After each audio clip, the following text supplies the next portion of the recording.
meeting of the People Committee. Just a few procedural issues before we start, if that's okay. A warm welcome to trade union colleagues that have joined us, staff associations and HMICS. Very warm welcome to you. Just as a reminder, can we just note that our papers are a full set of papers at today's agenda, and I'll take initial comments from board members to begin with, and then I'll bring in the staff association and the union attendees for further consideration. As I've said, the reports are very comprehensive, so thank you to everybody that's put them together. It's great to see such detail. But all presenters should take their reports as read. And this means that we won't need you to do lengthy introductions or summaries of the report. So thank you for keeping that short, and it'll help us to get into the meat of the report and for members to get ask their questions. And just so that you know, Polly Day will join the meeting later, but not until around 12:30. So there'll be an apology for the first part of the meeting. I don't have any other apologies for members or any other apologies that have been received. So if I can just move on to declarations of interest or connections. I don't have any that have been notified in advance. So unless people are going to declare now, I'll move on from that item as well.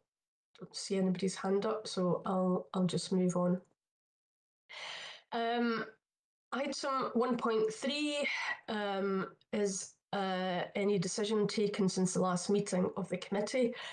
And the committee did consider one matter by correspondence, and members will remember that this was the new vetting and supplier vetting policy. And we needed to have this done by correspondence at the end of March because it needed to be implemented by the 1st of April. So I'd ask all members to note that. 1.4 then, if I can just move on to that, is the public meeting from the meeting held on the 25th of February 2026. Can I first of all invite members to for any comments on this before we approve it? Amina. Thank you, Chair. Just to note that Gary and I were present at the meeting. It's missing in the our names are missing on that. It was our first meeting, and we were obviously introduced and welcomed by the previous chair. So that's just an addition. Thanks. Okay, thank you for that. We will make that change. Apologies for that omission. Thank you. Okay, can I just ask then that we agree the draft is an accurate record of the meeting with that amendment that Amina's just flagged? Yep, I'm seeing some nods, so we'll take that as approved. Thank you. Item number 1.5 then is the action log and matters arising. So a couple of updates on this. We've had it confirmed that forensic on item, I'll not read it all out, 005 is the ending. It's been confirmed that forensic services won't be taking part in the pilot. We'll just note the progress of that particular piece of work. On the other one, on the Your Voice Matters 001, we did ask for an update on the impact of the divisional local action taken following the cascade of results. I'm going to propose that we keep this open for the time being, and we'll pick this up under item 2.1 when we get to it, because there is a report that covers this particular topic, if members are okay with that. We may well need a further update at our next meeting in August.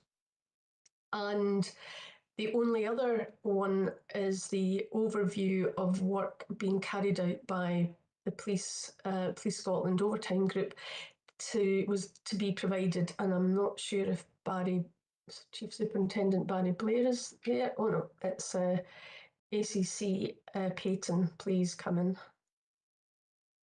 Morning, Chair, and I said I would update on Barry's behalf this morning because I'm part of that oversight management group. I think really all I would want to say is to give this group assurance that we have a very clear terms of reference, which of course we would be happy to share for that group, focused work and activity which has included guidance being drafted and circulated to all of our divisional commanders around monitoring and managing overtime as we go forward.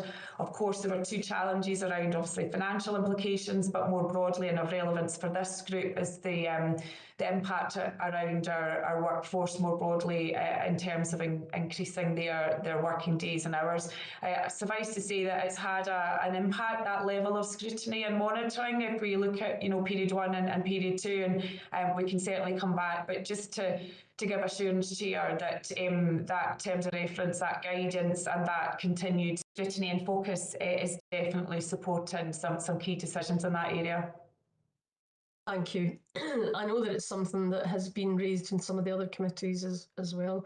So maybe we can just keep this on for a further update in August then, if that's okay. Thank you. There are a couple of updates, briefing papers with the action log as well. I'm proposing that the first one on,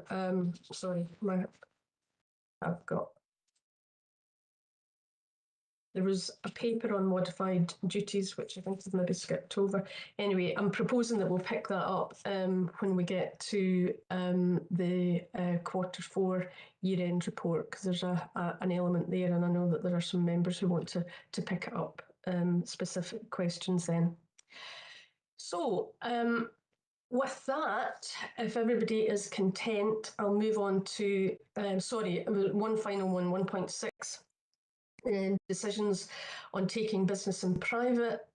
Is everyone content that items 6 and 7 we take in private? Great, thank you.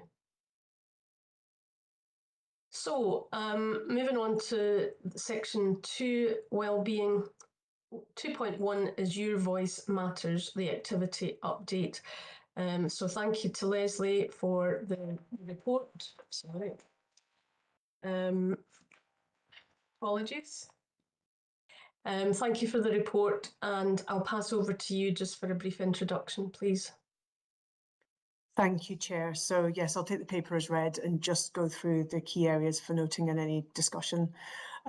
You'll all be aware from our previous update that this was a second annual survey, and we did see an increase in the organisational index score from last year. And that suggests that the actions taken have really started to make a difference. Just to explain the red scoring areas, which is for those below 50% level of agreement, we are committing to improvements through a collective focus across the service. So the strategic focus has identified, which we mentioned last time, the focus on estates, equipping people, workforce pressure and building capacity. A significant amount of action is being undertaken to support this, and some of that you'll hear about in item 3.4 on the strategic workforce planning. In addition to the strategic ownership and accountability, just going back to the action that was mentioned at the start, was the local ownership and autonomy that's expected to enable joined up improvement across the service. So to help with this and to support leaders to meaningfully engage and respond to the results for their areas, we designed a framework that has a toolkit for post-survey action planning, and that framework can be adapted locally. And it helps divisions and business areas to use their knowledge and understanding of colleagues' priorities that come out from the data within the survey findings. So we've issued this to leaders, and work has been ongoing to review the results for their areas. We've been working flat out with HR and with leaders in their areas to support them with using the results through the framework in meaningful ways.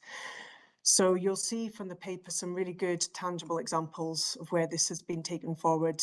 And I think that what we can really say is demonstrating maturity in how we're translating insight into action and impact. You'll see from paragraph 1.21 to 1.26, the early development of service-wide community of practice. And I think what this really shows is local innovation, shared learning, enhanced feedback monitoring, an increasingly connected workforce, which provides us insights into meaningful improvement. We now have the workforce survey as a standing item at our people board, and this will allow us to provide regular updates from leadership across the service, and hopefully provides a confidence that results are being utilised in each division or business area. And we've also started work in earnest for the launch of the 2026 survey. We're working very closely with colleagues in HR and in comms to put the proposal and plan together and to ensure we have a good, strong, clear communication with staff and support for their participation. The launch of our colleague engagement platform, which is due this autumn to coincide with the next survey, will also go a long way to support the visibility of the survey and also around how we can demonstrate that we asked, you said, we did.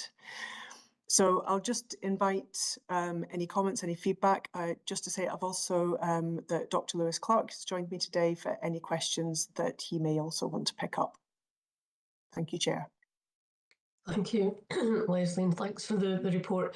And I have to say, we do commend the organisation for doing this. I think repeating it on an annual basis will give tremendous feedback in terms of where changes and improvements can be made. So thank you for that. I'm going to open it up to members in the first instance.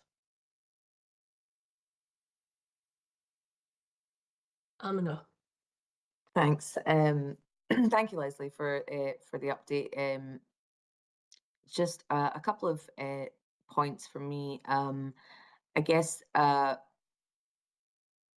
so there's a lot of detail on activity within the report. Some of it's a little bit vague to me. For example, when it says that local policing work is continuing to address workforce pressures and concerns, so just maybe missing a bit more detail on what that actual work entails. I know that in other reports that does come through, but it just flagged it for me when I was reading that. I also wanted a bit of clarification around the actual activities undertaken. I wasn't sure if because they were linked to sort of the 24. So they were linked to the 24 survey and the actions after that. So I wasn't sure if those activities are continuing. Has anything new been added since the last survey in terms of actual activities undertaken? And then finally, just to get a sense of, in terms of capturing some of the staff feedback on engagement, on the engagement sessions that you've been having, is that something that's been considered? Is that something that's already in place? I think it might be a useful way to find out what people are finding helpful in terms of those sessions and where improvements could be made. Thanks. Thank you very much. So I will start with the clarification that you've sought on the activity that's been undertaken, whether or not this is linked to 2024-25 survey. So the expectation is that we don't just forget what we were told from the 24-25 survey, and that is something that is continually monitored, so it's an evolution. So any activity and actions that different areas are taking forward is including those where there is still work to be undertaken and ongoing support around any feedback that they've received the previous year. Some of those, of course, will close off. This is the first year that they've been provided with a framework to be able to help take that forward, and that will then make it much simpler and more straightforward for them to be able to monitor year on year how they're actually been able to drive through some of the actions that have been identified. So it's not just an open close, it's definitely an evolutionary continuation of actions where needed. In terms of the detail on activity, that's helpful feedback and to consider in future papers, just so we can be a little bit clearer around exactly what that activity looks like. I will hand over to Lewis to see if he's able to provide some additional information that can help bring that to life a little bit. Morning, colleagues. Yes, absolutely. I think in the construction of the activity, I think it was how long is a piece of string on what the level of detail we want for that division. I will say for that specific one on 1.24.4, there were specific ways that they're addressing resourcing within that team. So we wanted to kind of give a peppering of how they're approaching that without going into too much contextual narrative for that one specific division. But we'll take it forward on the level of detail that allows us to bring to life that that activity. I think in terms of the second point you raised, Amina, on capturing that staff feedback on the engagement sessions, like Leslie mentioned in the beginning, we are working bespoke with almost every division, every department, trying to in tandem both engender a culture of continuous monitoring and improvement in staff colleague feedback while also monitoring the work that is being done.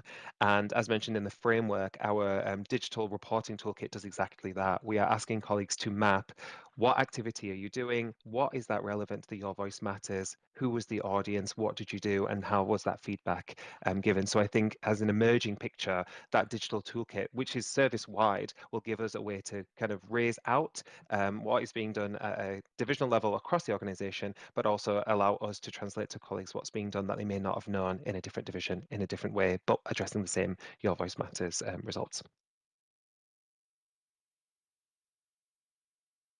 That's very helpful. Thank you so much. And just on the level of detail, I wouldn't want, the report to suddenly become too voluminous with detail at all. So it was just maybe picking out some highlights that might just give a committee a bit of an overview and of kind of like the flavour of things that are happening. So thank you. Thank you. Gary. Yeah, thank you, Chair, and thank you for the report. Really interesting report with lots of positives in there. Obviously, this is the second annual survey. I'm casting my mind back to what used to be the old Durham survey, which used to be considered the gold standard, I think. And I'm not sure if Police Scotland ever participated in that, but I'm trying to understand what goes before the first annual survey here, and if there's some sort of longitudinal trajectory that we can track through around some key areas, because in the Durham one, I do remember that particularly valuable, I thought, was the public service motivation measures that it used to track through the functions for staff and officers distinctly. And I wonder if there's anything equivalent or anything that predates this one. Thank you. Leslie? Thank you, Gary, for the question. In terms of comparing surveys, obviously the question set is very important here for us to be able to measure tangible differences. We very much aware of the previous survey and what was missing from there and what we needed to consider in the creation of the new Your Voice Matters. I would just hand over to Lewis again, who'll be able to tell you perhaps a little bit more around the evolution of when we moved from taking the principles of Durham into where we are now. Hi, yes, thanks. I think crucially what's really important is that kind of sense of ownership and also the identity of Police Scotland. I think it's important that we benchmark against other work, and we have been a part of that Durham study in the past. I will say it was way before my time. But what I have what we do continue to do is take some sentiment out of that. The statement that you mentioned, making a difference in society is important for me. We still have that within our own Your Voice Matters survey. I think crucially what we're trying to really understand, and in tandem with that kind of ownership that Leslie mentioned, is how can we reflect a culture of Police Scotland by the people who work within it and advance our understanding of those key tensions and areas of opportunity at team level, divisional level, all while having that sense of ownership at our chief level too. Lovely, thank you. Is that okay, Gary? Okay, thank you. Could I just maybe ask a question then before I bring other colleagues in? Just going back to the action log, I think it is really useful just to see what you're doing in the cascade, and I think that ownership at a local level is absolutely critical. But I'm wondering how the committee could have assurance that at a divisional level this is being taken forward appropriately. And I appreciate that there will be variations because the locations are different, the geography is different, the issues are different. but how do we know that it has been given the level of commitment that is necessary across all of that? I wonder if there is again, like Amina, I don't want to have all the detail, but that level of assurance that this is something that all divisions have looked at. They do actually have a plan in place. They are taking positive action to address certain issues that have been fed back to them, and there will be common learning across the organisation that will be corporate. How then would we have the assurance that you're capturing that so that that corporate learning can be again cascaded across the whole of the organisation, which is considerable? Thank you, Chair. It's a very good question. I think first and foremost, we've been what we agreed at the last People Board, that actually really good governance, regular governance, checking in on this is very important. So our now being a standard agenda item at the People Board, it will help ensure that accountability across all of Police Scotland, so that we are reporting in from all the different divisions and business areas on a regular basis. So therefore, we'll be pulling that feedback from all those different areas in the run up to board, so that we're able to monitor, measure, and then going back to your last point, be able to actually pull together some of that common corporate learning. We are also working very closely with HR, with our HR strategic leads who are supporting us with this, and having that direct link and contact in with all of the different business areas who are then supporting them to be able to take forward the different actions and their different people plans. So there is a lot of activity taking place. I think perhaps what's been missing previously is it's not been sitting as a regular feature in governance structures, which it now will be. Thank you. Can I then suggest that we maybe do keep this as an open action, and the next update, maybe in August, we can just see what assurance, and again, we're not looking for the nth degree of detail, but just that how you're assuring yourselves, and then can pass that on to us, that that cascade is working, and that we can see some examples of the corporate learning. ACC Peyton. Yeah, I was probably just wanting to come in there just now as well, Chair, just more broadly as exec sponsor for Your Voice Matters last year and again this year, but also just currently in my role covering local police in East and North East and working with Wendy across the West, and we've got Leon as a divisional commander. I guess I just wanted to say that, as part of our governance and our connection with all of our divisional commanders, I can give you that assurance that Your Voice Matters features in all of our meetings and discussions. That I think what was interesting is the question from Amina around, whether some of the activity was, last year versus this year. And of course, a lot of this work is about having the patience and perseverance to see things through, to see the progress, and to continue to monitor and evaluate. So I guess it's just that reassurance through the work that we combine, policing together, our people plans, the Your Voice Matters, all of that features as a standing focus for our management boards and our management meetings at divisional and geographical ACC level. But absolutely keen to bring that back, in more detail to this group, so that you can see that for yourselves. Thank you very much. I do appreciate that. Thank you. I'm going to turn now. Oh, sorry, Caroline, didn't see you had your hand up, Caroline. No problem. Thank you. Good morning, everyone. Just again to build off the back of what Katrina has said, I'm mindful I'm relatively new to Police Scotland, but I do have a significant amount of experience in employee engagement, and just want to reassure the committee that HR's commitment is absolutely integral to this in terms of supporting, as Katrina said, the divisional people plans across the organisation. Katrina, Tom McMahon and I, all three members of the executive, are working hand in glove on this year's Your Voice Matters, supported incredibly well by the strategy and analysis team. And a particular focus from my perspective is to really look at getting the response rate year on year to increase. And so that's certainly the focus at this point. And then, of course, as we've rightly talked about, the planning and making sure that colleagues really understand that their voices have been heard. Thank you. That's very helpful. Thank you. Could I move on to colleagues that are here from the Staff Association unions and just invite any comments or questions from them?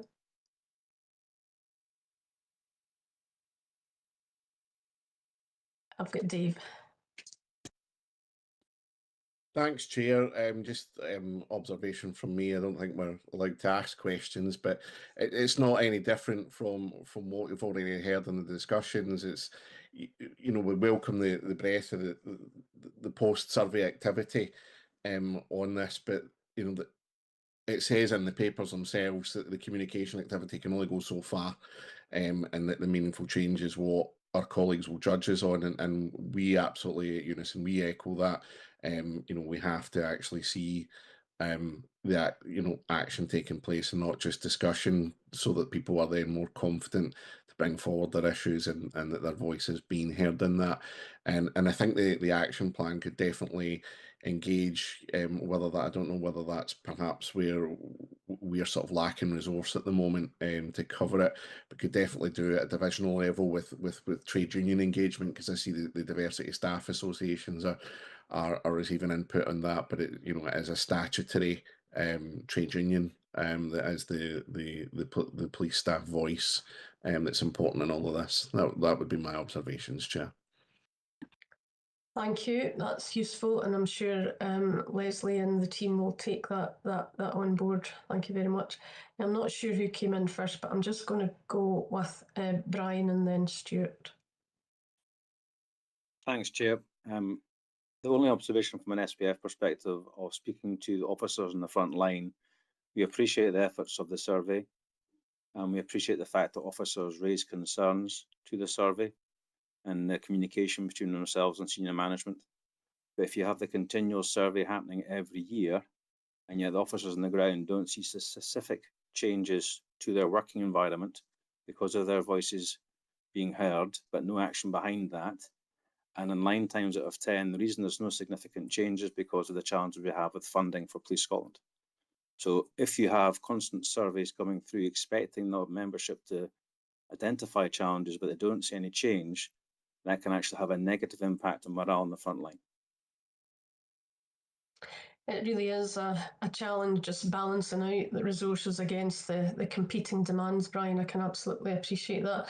But I think some of the priorities that have been set that we're going to cover later on in the report should help Police Scotland to do that. But let's keep a hold of that, because I do think that demonstrable evidence of this being taken forward is going to be really, really important for ongoing engagement of officers and staff. So it's a fair point that you make. Thank you. I'll bring Stuart in and then I'll bring Caroline in. Thank you, Chair. Same observations really as colleagues David and Brian, that there can be survey fatigue. We're not actually having our own ASPS member survey this year. We did one last year because we've not been able to make significant progress, but the service is committed to that. We recently met with Caroline Carruthers, who's going to pick that up from our aspect. In that meeting, we also spoke about the value of pulse type surveys or surveys that are focused on themes or locations. A very obvious grumble that comes back can be around uniform equipment. So I know that there is ongoing work to consult on replacement uniform items. That type of thing can demonstrate progress, and that is helpful. I'd also commend some of the work that's been done under SETM around listening circles, where that there is a more focused discussion had with teams on the ground. So yes, we are wedded to supporting the overall staff survey. The gold standard is always preferred, but smaller pulse and focus surveys can be of greater value. Thank you. And again, I'm sure colleagues will take on board some of that feedback. Caroline, do you want to come in, or are you? Yeah, absolutely. Sorry, I just took my hand down. It was to reiterate some of the points that have just been made. So first of all, I absolutely understand survey fatigue, but I'd also draw the committee to best practice, and certainly best practice in organisations that I've worked in annually is a minimum. And I'm absolutely in line with what Stuart's just said around pulse surveys. But I think we need to first of all make sure that our annual survey is absolutely established. I also take on board the feedback and the concern from Brian around resources, and thank you for raising that point, Brian. I think there's 2 points to this. One is a lot around the survey feedback is actually how we support our management and leadership, which we will talk about later in this committee. And then the other is absolutely, you're right, around resources. So we need to get the 2 right. So I hope that responds to both of the points. Thank you. I'll give Leslie the final word on this. Thank you. Really just to reiterate, Director Carruthers there, that we are absolutely committed to best practice, and also just really that work and intensive work around supporting the organisation to really be able to actually address and take forward the actions that they've identified. In relation to focus groups and pulse surveys, we very much support that. I think the development of the colleague engagement platform, which I mentioned earlier, which we'll be launching in the autumn, will also really help being able to undertake those type of pulse surveys more easily. So another method for us to be able to engage with the organisation in a sort of quick and a streamlined way. Thank you, Leslie. That's really helpful. So thank you for the report. I think there's just the one action that we will keep on the action log, which is just a further explanation of the cascade across divisions, and we'll look forward to hearing about that at our next meeting. So thank you. Thanks, Leslie, and thanks, Lewis, for your report and your input. So I'm going to move on to item number 2.2, which is the biannual Policing Together report from ACC Peyton. Kat. Thanks again, Chair. And as you mentioned at the introduction, I'll take it that the paper is read, and hopefully we'll get into some discussion. The only things therefore that I would draw out by way of, I suppose, resume, just to make sure we're all on the same page, and just what's different from the last time we reported into this People Board. So the performance report as it stands has evolved, but now incorporates our commitments as they are set out in our Policing Together strategy, our 4 overarching commitments within that, our joint equality outcomes, of which there's 7, and the HMICS recommendations 11 and 23 areas for development from their culture section. Through significant work that was done over a year ago now to map and align, we now have all of those recommendations from various audits and inspections into one implementation plan. So the report captures that by way of the tracker that you see with the papers. We have 16 master actions and 93 tasks. What's changed since we last reported to this group in December? Well, a further 20 tasks have been completed. So out of those 93, we're sitting with 44 complete and 49 incomplete.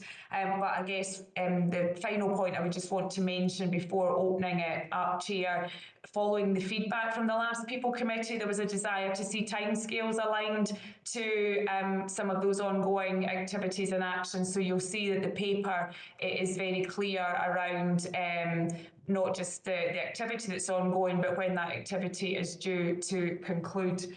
But happy to take questions. Thank you. I mean, I did really think that this was a really comprehensive paper, and I know that it's come on leaps and bounds over the past few years. So thanks for your input in this, Kat. I'm going to open it to members. Chris.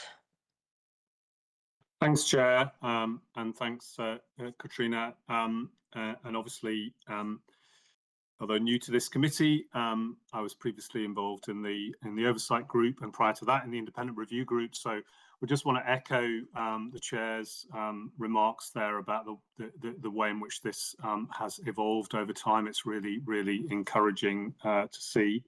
I want to just turn quite specifically to some of the data that's on page 27 relating to discrimination, harassment, and bullying.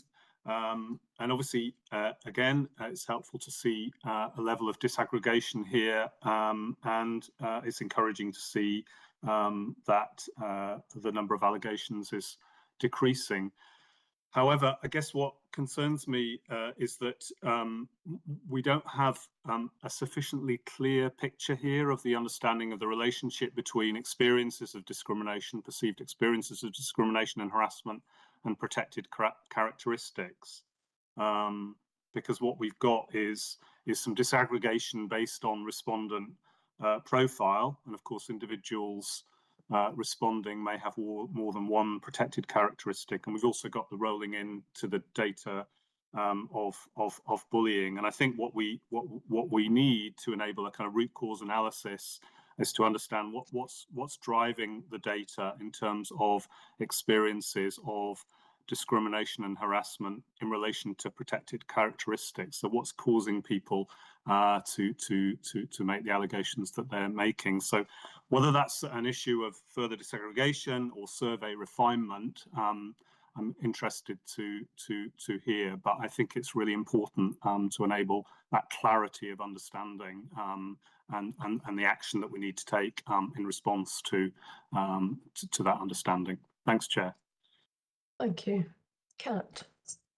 Yeah, thanks, Chris, and grateful for the question, and I'm obviously being grateful for the support in getting this report into to the one plan where we're starting to be able to ask these questions, because the more information that we have, the more we're able to get beneath the surface. So it's a really valid point. I suppose there's a question around, the survey itself, how much detail we would get into in a generic survey that's looking at the themes. But by way of reassurance, part of the work of the performance and tasking group that I chair brings together the insights that we get from our survey together with the insights from our culture dashboard. Now, the culture dashboard provides us with information as it relates to aspects of complaints, including grievances and people who are reporting elements of discrimination. And what we look through our culture dashboard and through that meeting is to understand other areas of disproportionality or areas where we can really get underneath the surface, and we draw them out by way of exception reporting. So for example, one of the 5 exceptions that we've looked at over the last few months, one of them has been in relation to the number of grievances that are raised from people with disability reporting aspects of discrimination, harassment and bullying, and people, as I say, who very much are sitting within the protected characteristic of disability. What that enables us to do through that group is to take a deeper dive into that and to understand why is that to do with process, is that to do with practice, is that to do with learning across the board, and take significant action. So that's one example, but we continue to look at where there is disproportionality or where we think that there's a recurring theme. How can we understand that in more detail? How can we action that out? And then how do we feed that back through the performance group?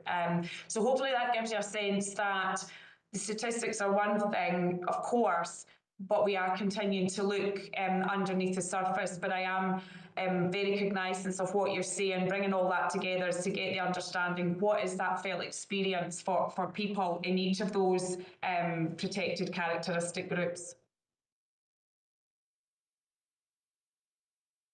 Thank you, Kat. Chris? Yeah, thank you. Thanks, Katrina. I mean, I do think that is helpful, and I do think I'm obviously familiar with from previous discussions with the focus on by exception. and I think that's helpful. I do think it ought to be possible to in the future refine the survey so that we're getting to the nub of why is somebody making an allegation of discrimination and harassment, and to what protected characteristic does that allegation relate. So we recognise that we're definitely on a journey with this, and there's a huge amount of work. So thank you for that, and I'm sure that we'll see that level of detail at some point. ACC Peyton. So thank you. Absolutely, yeah. I'm going to turn now to Aminat, and then I'll bring in Gary. Thank you. Thanks, Katrina, for the report. A few quick comments and then a couple of questions also, so I'll try not to take up too much time. I just wanted to commend the amount of activity detailed in the report. I mean, this is a huge amount of work, and some of the outcomes that have been captured are showing a kind of movement in the right direction, which is great. In terms of the 4 out of the 16 master actions that have been closed, I'm just obviously being newer to the board and committee, just to get a sense of what was the intention. It was the intention over the lifetime of the plan to try and close all of those actions by 2026. I mean, we are in the final, I guess, year of this iteration, and so it was just to get a sense of what that timescale was meant to look like. And I know you've given some of the timelines of the tasks in the report, which is very helpful. But there's a huge volume of tasks, and my concern is that I wouldn't want us to overpromise and then underdeliver. So I think that's just a kind of caution in that sense, and perhaps something to consider for the refresh of the strategy and the the update to the next implementation plan. Also, just picking up on the back of Chris's comments as well, I'd pick that up also around the kind of the data around some of those issues related to grievances and so on. And I guess it's just to be mindful of, the limitations of data in general, and I think particularly in this context, just remembering that, and 46% of there was a 46% participation rate in the survey, which is good, but it's obviously that is still a number of people whose voices haven't been heard, which I'm always a bit mindful of. Similarly, for capturing complaints against the police, which do seem to be down. Again, it's for me, it's a little bit. Yes, I take the point about confidence, increased confidence in complaining, but again, just bearing in mind the context that there will be some missing voices, and quite often it's the voices that are the most affected that tend not to come forward. So just that sort of being mindful of that context. In terms of specific questions, I'm just wondering how on all of the activities, particularly around leadership and the new kind of learning and training elements, again, and this is similar to what I'd asked about the previous report, how is the staff feedback being captured around that, just in terms of continuous learning, improvement, quality assurance? Secondly, in terms of the tensions monitoring dashboard pilot, what's the thinking around sort of the further continuation of that dashboard, and have there been any outcomes from that captured that would give us a sense of how well it's worked, essentially? And then finally, regarding community engagement, it's great to see that you're going to be mapping the gaps in engagement, and you've got that BI dashboard. But I suppose I would be looking for that to also provide assurance around an equitable approach when it comes to engagement, so that we can see that no one group is perhaps disproportionately being engaged with over others. So I know that's quite a lot there, but if you could pick up on some of that, would be helpful. Thank you.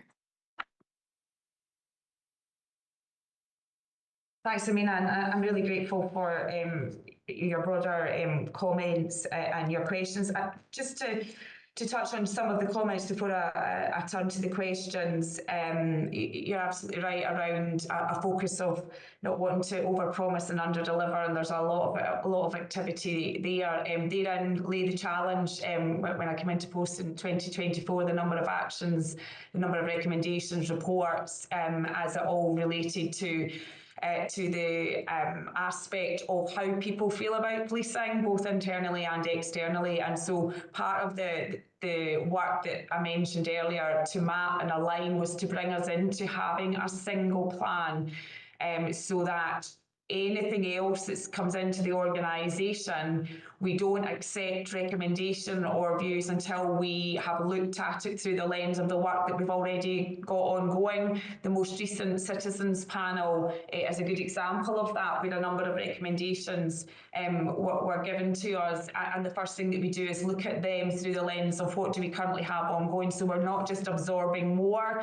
we're looking at it to see is what we're doing, and bearing in mind all of this is about behaviour change, which is leading to culture change. It is going to take time. So I guess my assurance to you is I think we're in a place where what we've said we are going to do, it's in our gift to do it, and we're really focused, and we've got the resources, the structures and the insights to help us do that. But we won't continually be absorbing more unless it's something that we recognise, of course, there's a gap and we need to do that. Your comment around the uptake for our Your Voice Matters survey, and I know Caroline has a view on this coming into the organisation, and she shares the optimism I had at the outset around saying I'd be happy when 100% are completing our survey. Then the reality, of course, is for us as an organisation, 51% the first year, which was a significant increase, and 46% this time round down, but down slightly. What we want to do is, and I'm really focused on, we've got our organisation talking, we want to keep them talking, and therefore we want to really continue to make sure that we're giving them the best opportunity. And we've heard from some of our colleagues, not just about the survey, but the other ways that happens through listening circles and the opportunity for pulse surveys. But I share the caveat that comes with that around, as you rightly said, that means that there's still a percentage of people who are not engaging in the survey. And I guess the other part just around, you mentioned about complaints, and I guess, it ties into the broader question of all of this work around what does that tell us? I guess where I draw an element of confidence is, our position as we started on this journey is to absolutely become an anti-racist and an anti-discriminatory organisation. And a part of that is to ensure that we are not unwittingly, continuing to follow process and practice that's having a detrimental impact, irrespective of our intentions. And I guess what the work that we've done to date is trying to get us into a better position to at least be able to ask the question. And I think that's why this has been so helpful around all of those elements. So turning just to your questions, I mean, around the learning, I've got colleagues on who are focused on this work day in and day out, but I suppose by way of reassurance, whether it's the Your Leadership Matters, whether it's the anti-racist training, whether it's the Act Don't React, all of the training has feedback sessions built in, there's evaluation built in, and all of that comes through the relevant groups, including the learning pillar oversight group, so that you're right, we can continue to identify common learning, but where we really need to focus more energy and effort in terms of key themes for future sessions and or future training, and the Your Leadership Matters is a really good example of that. The tensions monitoring, again, another area that we've continued to develop over this last year and a bit as a result of the creation of our communities pillar, because our focus at that time, Amina, was trying to understand how do our communities feel and how do we know that.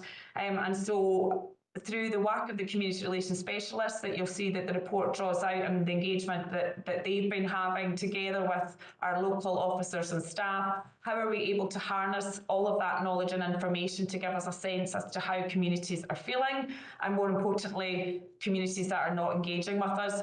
Supported through the engagement, community engagement tool. So that's been a development, and you'll see the significant impact that's had around our ability to understand, broken down into a number of different areas, whether it's demographics or locality, not just that an engagement has taken place, but what was the sentiment behind that? And we are continuing to develop that to be able to understand more broadly how communities are feeling. But if I give you a recent example, just to bring that to life around data is, and it's the point that you made, data is one thing, but if we think about when the threat level changed more recently, and if I was just to have looked at the data, it would tell me that hate crime as it relates to our Jewish community sits at about 4th. As it relates to elements of hate crime, it's down on what it's been previously. But actually, that's not the felt experience of our Jewish community. So for me, that's more around people having the confidence to engage and to report. And so we still have to do more work to make sure that there are no communities across Scotland who don't have that confidence to be engaging with the police. So I think we're in a much, much better place, and all of that tensions monitoring helps us to do the day-to-day engagement that builds the relationships that sustain us in the times when, and I gave you that recent example, we then do connect with members of our community because there's been a change in broader societal issues that's having an impact on them as a group. And I suppose that leads into the other part that you mentioned about the equity of engagement, and I suppose the other part of work that's sitting alongside our Policing Together programme is a piece of work around impartiality in policing. We're looking at that for lots of different reasons, but I guess the importance of that is community engagement, and proactive community engagement is really important. And it's really important that when the Chief Constable says that policing's for everyone, that is a tangible felt experience for everyone. But of course, that has to be through the lens that policing is impartial, it's in our oath, it's in our values. What does it mean to make sure that we're doing that in a way that being proactive in one area isn't perceived to be us behaving in an impartial way, and as you know, without fear or favour is the role of policing. So, but the community tensions monitoring lets us see that at a glance, and I guess it takes it in the same way the culture dashboard does. It doesn't give us the answer. What it does, it causes us to ask questions and then be able to focus attention to understand, is there more that we need to do to improve how people feel, or is there more that we need to do to connect to our communities in the first place? Thank you. Thanks, Kat. That was a very comprehensive answer for a wide-ranging question, so thank you for that. Gary. Yeah, thank you, Chair, and thank you, Katrina. There's loads of detail in this paper. I wanted to focus, and it follows on from Amina's point in relation to the community engagement piece, because as I was reading from page 17 onwards, and those 3 areas where I think out of the 22 tasks, it's assessed as 2 being complete, which I think might be a little bit of a harsh self-assessment. But it struck me that policing of communities has been taking place, well in advance of this paper coming to light, and it'll continue well after this has been sort of like forgotten in a dusty cupboard somewhere, if that ever happens with electronic documents now. But I couldn't get a sense from this of what the existing community engagement structure was, and it might be a bit of a new person question again, but is there a community engagement structure that I can look at and understand that starts at strategic level and is replicated down at local levels? Because I think that would help me just understanding how we achieve a lot of these actions, and actually that we're probably a bit further on many of them than I get a sense of from reading some fairly sporadic actions that are allocated things in here.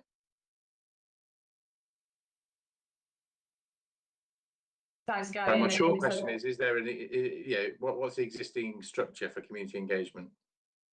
Yeah, no, it's a really great and a really valid question. And actually, it's one of the pieces of work that, supported by Tom's team, we are looking actually to kind of have a one page that shows visually how engagement takes place across the organisation. Suffice to say that, of course, that this paper and some of the updates draws on some elements of it.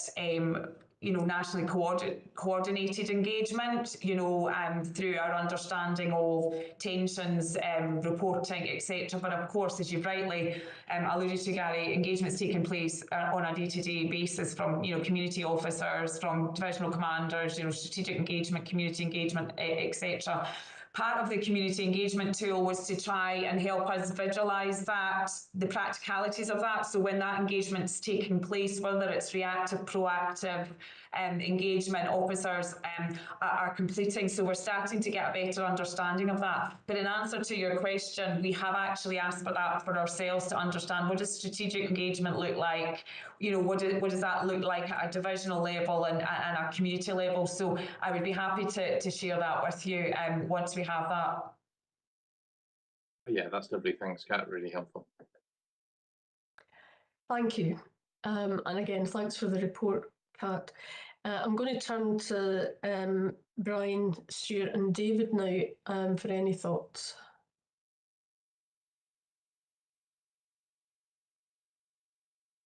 Brian? Yeah, thanks, Chair. Just an observation, just to reassure the committee, the amount of work that's been carried out in this area for the last 2 or 3 years has been seismic. That's the only I can say from a staff association perspective, and it's touched every area of the organisation, if that gives the committee some comfort. Hugely reassuring, but I know the amount of work that the team has been dedicating to this and their commitment to it. So thank you for that endorsement, Brian. David. Thank you, Chair. I just wanted to make 2 quick observations on this report. The fact that the paper's got a commitment that Police Scotland is basically got a zero tolerance policy for discrimination, bullying and harassment. But everything that's sort of described underneath in the paper and throughout the papers that we see, everything it tends to be about learning and not accountability. And learning matters, but it's not the same thing as zero tolerance. Looking at the survey numbers on when people feel safe to raise concerns, people have experienced harassment or discrimination, and the grievances at a record high. I don't, we observe that the 2 of those don't seem to equate. The other thing that we'd observe, which is connected, is Police Scotland seem to be an anti-racist organisation, which is a goal that Unison wants to help achieve. But we have had an outstanding action at the JNCC for 11 months, well, 15 months actually, with 11 months of no action, where we asked SPA and Police Scotland to sign up to Unison's anti-racism charter, and which we very much aligns with Police Scotland's objectives, and yet we don't have any movement on that. So those are the 2 observations I wanted to make on that, Chair. Okay, thank you for that, David. I think we can have a further look at the issue in relation to the charter. I'm personally not familiar with it, but it's something that we could certainly come back to you on.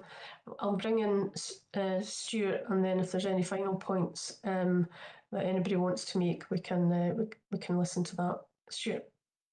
Thanks. Just briefly, Chair, absolutely aligned with colleagues Brian and David and their comments. To Mr. Forsyth's point, how do we engage with our communities? That's through the Policing for Our Communities programme. What we've done in Scottish policing for decades, it's community-based policing, and I think that the force is absolutely committed. We've seen that in the Chief Constable's commitment, that's where we need to see an increase in our officer visibility in our communities. That is how we engage with communities. It is in those everyday conversations around schools, shops, engaging with vulnerable people.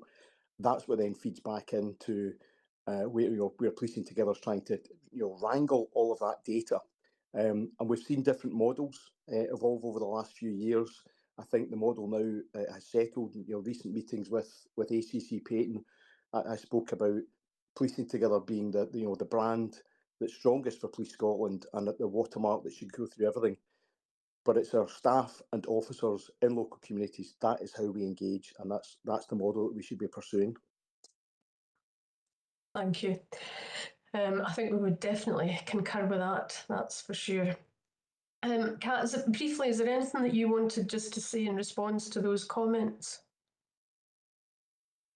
Thanks, Chair. I think a couple of things, I suppose, just appreciative of the feedback, and I absolutely agree with the reflections around the importance of our community officers and that day-to-day engagement.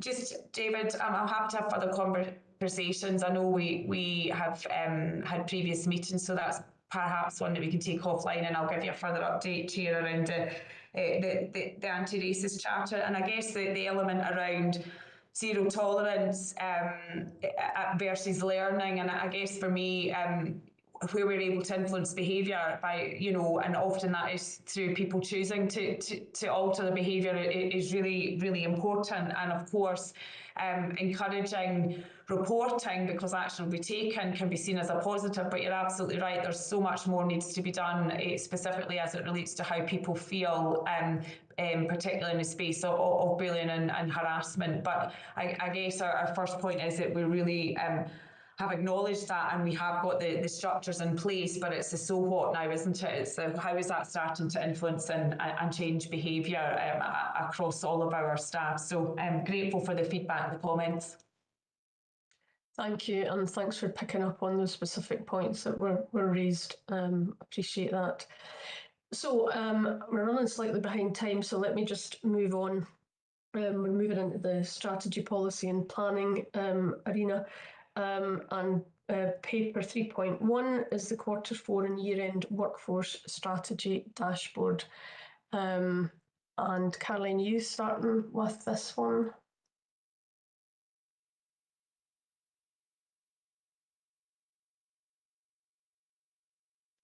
That'll be myself, Chair. Apologies, Chair. I was on mute. No, I think Grant's going to take this one, Chair. Okay, thank you, Grant. Apologies. Thank you, Chair, and good morning, everybody. This is a quarterly standing dashboard and is intended to give members a strategic whole workforce view of where we finished 2025-2026, rather than a detailed operational deep dive. It's structured around the 6 objectives in the 2024 to 2027 People Strategy and Strategic Workforce Plan, and this Q4 report adds full year measures and 5-year trend data where relevant. Across the year, we've made incremental improvements to the dashboards, the inclusion of SPA data to show full workforce position, additional data on re-rostered rest days and duty modifications, and the aforementioned full year 5-year trends. The report shows both strengths and pressures, and this is the final time that this report will be tabled. From the next People Committee, we'll be introducing a new strategic narrative report supported by data and insight from a newly developed People dashboard. This is an admittedly wide-ranging dashboard that covers both HR and non-HR topics, and on that basis, I'll endeavour to answer what I can. Thank you. Thank you, Grant. Thank you for that brief introduction. I'll just get Caroline just to come in now, and then I'll open it up to members for questions. Thanks, Chair. So the point that Grant's made is a really important one, that this dashboard is the last time that this will be seen by the People Committee, and the dashboard that we are really focused on as an HR function is the new dashboard that has been shared with the executive and more recently with our commanders, and I'm really enthusiastic about bringing that dashboard to the People Committee, because that's a dashboard that will be bringing both benchmark and insight across Police Scotland. So I guess my reason for wanting to position this is just taking the current context of dashboard as something that is going to close, and the go forward position, which I think is really important, of a more live quarterly dashboard, which will be informing Police Scotland in a far more effective way than we have previously had, which I'm very enthusiastic about. Thank you. And I think we all agree that whatever we get by way of updates and assurance Caroline, has to be beneficial to the organisation itself. There's no point in producing something for us that isn't adding value to the people that are actually working within Police Scotland. So we very much support that. So I'll turn now to the members of the committee. Gary? Yeah, thanks, Chair, and thank you to Grant and Caroline for the report. It's some really interesting sections in there. I wanted to ask a question around flexible working, and I suspect I might know the answer in advance, but as I looked through, I saw the 21.8% of officers have flexible working and 40.5% of staff have flexible working, and kind of intuitively, they both felt quite high to me. And having visited Govern and the contact centre and seen how flexible working can really work to the public's advantage, I recognise that you know I might be misjudging that totality of assessment. But I wondered, has the organisation got some sort of idea of what the optimum number of flexible working is that it can accommodate, and then what the maximum number of flexible working arrangements that it can accommodate? And you know, I suspect the answer is wrapped up in the workforce plan, but I didn't want the flexible working horse to be halfway across the field when we came to shut the stable door with the workforce plan sort of thing. So my question also was, yeah, is there some sort of built-in review to the existing flexible working arrangements that enables a rebalance when we get an answer from the workforce plan? So that's a bit of a drawn-out question. Thank you. I see Caroline's put her hand up, so I'll turn to her and then maybe Grant if he's got anything to add. Yeah, no, thank you very much, Chair, and thank you very much for raising flexible working, Gary. It's a absolutely critical point for Police Scotland. So a couple of things I want to update on. First, as the committee may be aware, there is a legislative review on flexible working, which Police Scotland are actively aware of.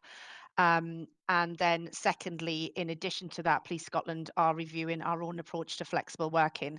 And what I would say in regards to that is that you will have heard the Chief talk about organisation, team and individual. I think it's fair to say that the approach Police Scotland has taken thus to date has been individual first when it's come to flexible working. And I can absolutely reassure the committee that we are changing that to be an organisation first. But as you will appreciate, and as our union members on this call will appreciate, that takes some time. That will take discussion with our unions. And also, as I've pointed out, there is legislation also changing. So yes, it's absolutely going to be part of the work that we're doing on strategic workforce plan. But Gary, I'm not able at this point to answer your question to say the ideal is X, but I just wanted to give you a sense, noting that I'm new into Police Scotland, of A, how important this particular area is, B, that the work that needs to happen, and C, not ignoring the legislative elements. I hope that in part answers your question. I'm not able to tell you what the ideal percentage mix is at this stage. Yeah, thanks, Caroline. I wasn't really anticipating a definitive answer in relation to that anyway, but that's really helpful. Thank you. Yes, thank you. I'll move to Chris now. Thanks very much, Chair, and thanks very much, Grant and Caroline, for the report. It's very helpful, and certainly looking forward to seeing this moving forward, as you mentioned, Caroline. So that's great to hear. I just wanted to alight briefly on the issue of absence and absence management and well-being and so on. And whilst recognising that obviously the picture that we have there is reflected across other organisations, across other sectors. There are societal explanations, and I'm thinking particularly there of psychological well-being and so on. I'm interested to know, and you mentioned benchmarking, Caroline. I'm interested to know what opportunities there are for organisational learning in relation to the experiences of other organisations, in terms of both approaches to absence management, and also to employee well-being. Thank you. I'll take this, and then Grant, if you want to add anything. So again, Chris,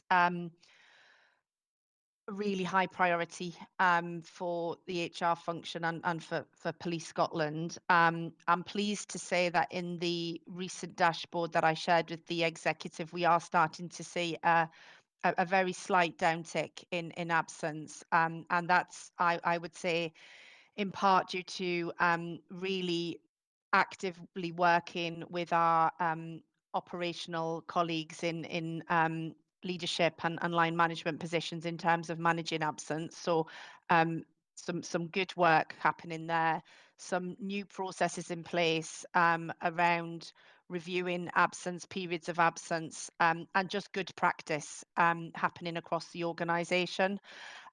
We are doing work, Chris, around comparing our absence with other blue light organisations and other public sector organisations, and that's part of the dashboard that, as I say, I look forward to bringing to this committee going forward. Chris, does that answer your questions on absence? Because I also want to go to your broader question around well-being. Yeah, I think it does. I think it does, Caroline, and certainly welcome what you said about looking at other blue light services, and as you say, across the public sector. I was really struck when I was also with Gary on the visit to C3 recently, and was able to bring to that conversation some of my experiences of similar workforce contexts in other organisations to that particular part of the organisation where there may be good opportunities for cross-organisational learning. Yeah, great. And then well-being, as you rightly say, Chris, such an important topic in terms of, I would say it's at the heart of a thriving workforce in terms of the Chief's priorities.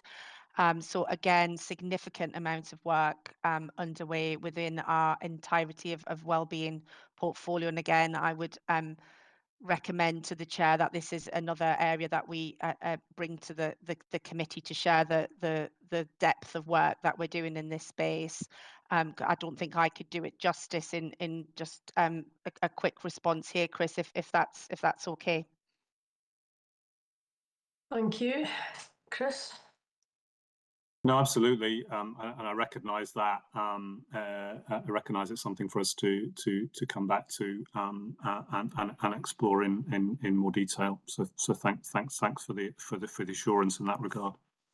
And I should add, Chair, if it's okay, just for the committee's benefit, that this is an area that the committee may be aware that the HR function at Police Scotland has undergone a significant restructure prior to my arrival.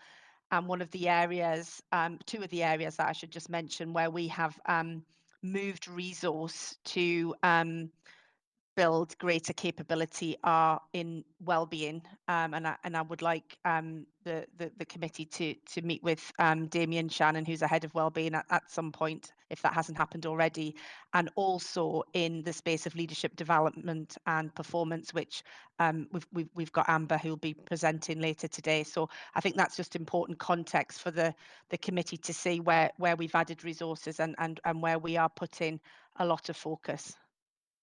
Thanks, Caroline. We were aware of the new structure, so that's really reassuring. I'll bring Chris in, and then I'll go to Amina.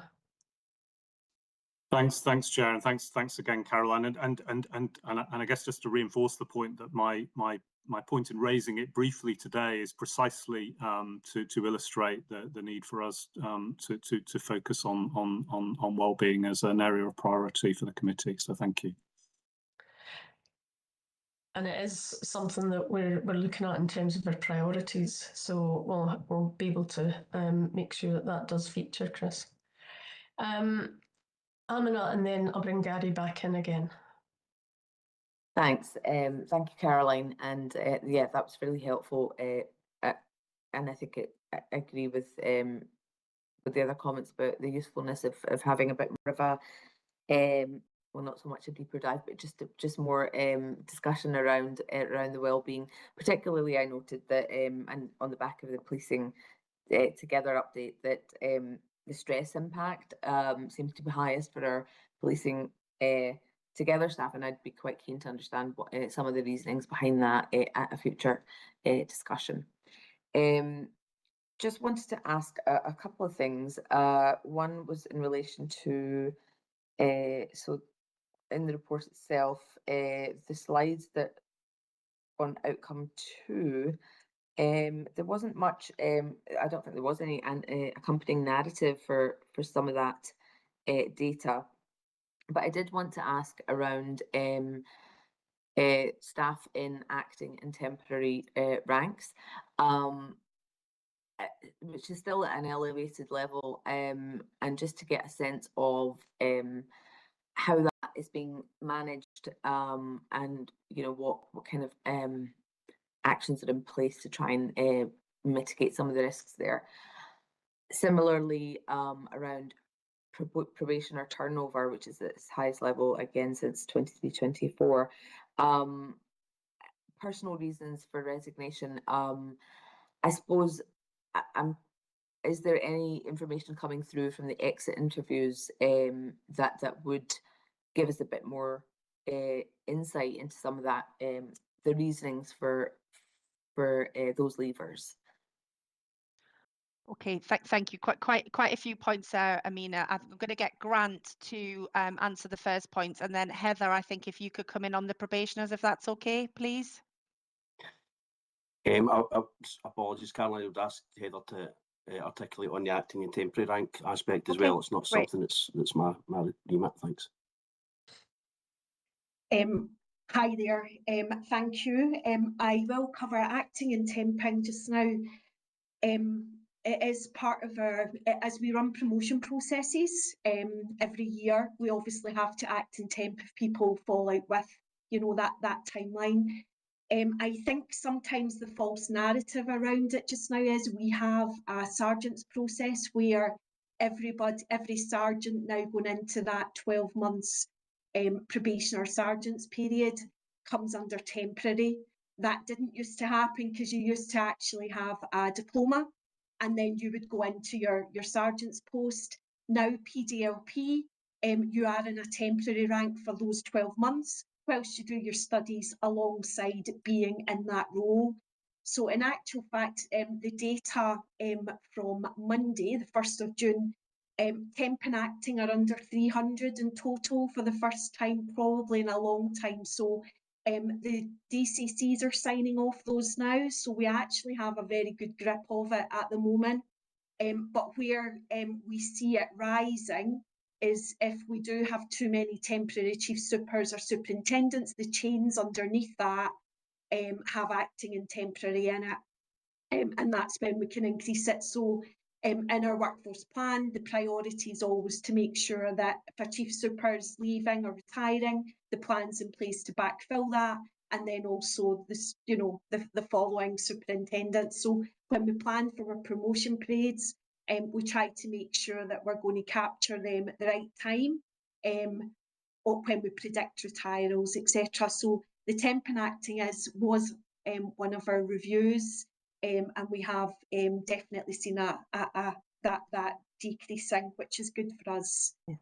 Yeah.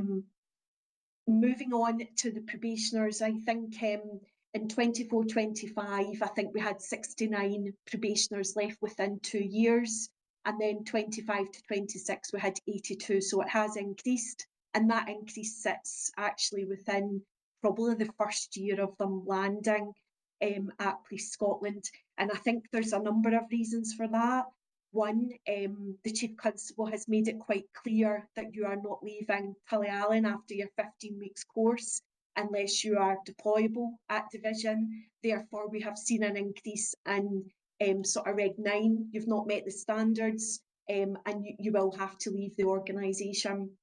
And added to that, in the exit interviews, what we do find more so than people being exited from the organisation is just personal, I guess their lives they've joined, and recently we've had some personal reasons where they've joined. It's maybe taken them 6 months and they've been waiting to start, and they've started at a time that's not right for them for personal reasons. So we do capture it all. We do an exit interview for everyone that leaves us within the first. So we do an exit interview for exit strategy for everyone, but for the first 2 years in probation, we do give you a call to figure out, have we done something wrong in recruitment? Have we missed something? Is there something we've not explained?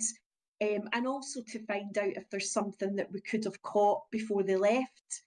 So we try, as soon as that resignation's submitted, to give them a call straight away, so that we're not leaving it till, you know, they've left us before we call them. So we are very, very proactive in that respect. That concerns, again, most of the reasons are personal.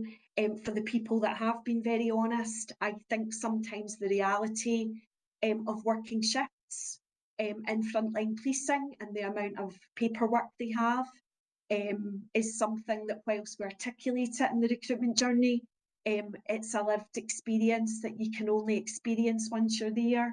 And so therefore it's not for everyone. For anyone or anything that we're concerned about, we absolutely raise it. It's raised to me and we'll pick it up, but most of the reasons are just personal to that individual. But certainly, yeah, I guess sometimes not realising the impact shifts will have on your, you know, your personal life is another example that's been given. Yeah. That's really helpful. That's given me a lot of assurance, actually, and it makes a lot of sense in the context of all of that. So thank you so much. Thank you. Gary, did you want to come back in? Yeah, sorry, Chair. I just had a couple of other quick questions. I think they will be fairly quick ones, though. But one's in relation to the re-rostered rest days, which on the face of it looks like a really good success story, and the massive reduction in those numbers outstanding. Was that a buyout of time come year end? And if so, presumably we've got some fairly stringent measures in place, because that'll be the last time we're able to buy that out. Or how did we achieve that? Was my question firstly on that one. And the second one was just in relation to the not deployable restricted PSD numbers. And there's been quite a big increase from 66 to 121, the 66 last year to 121 this year.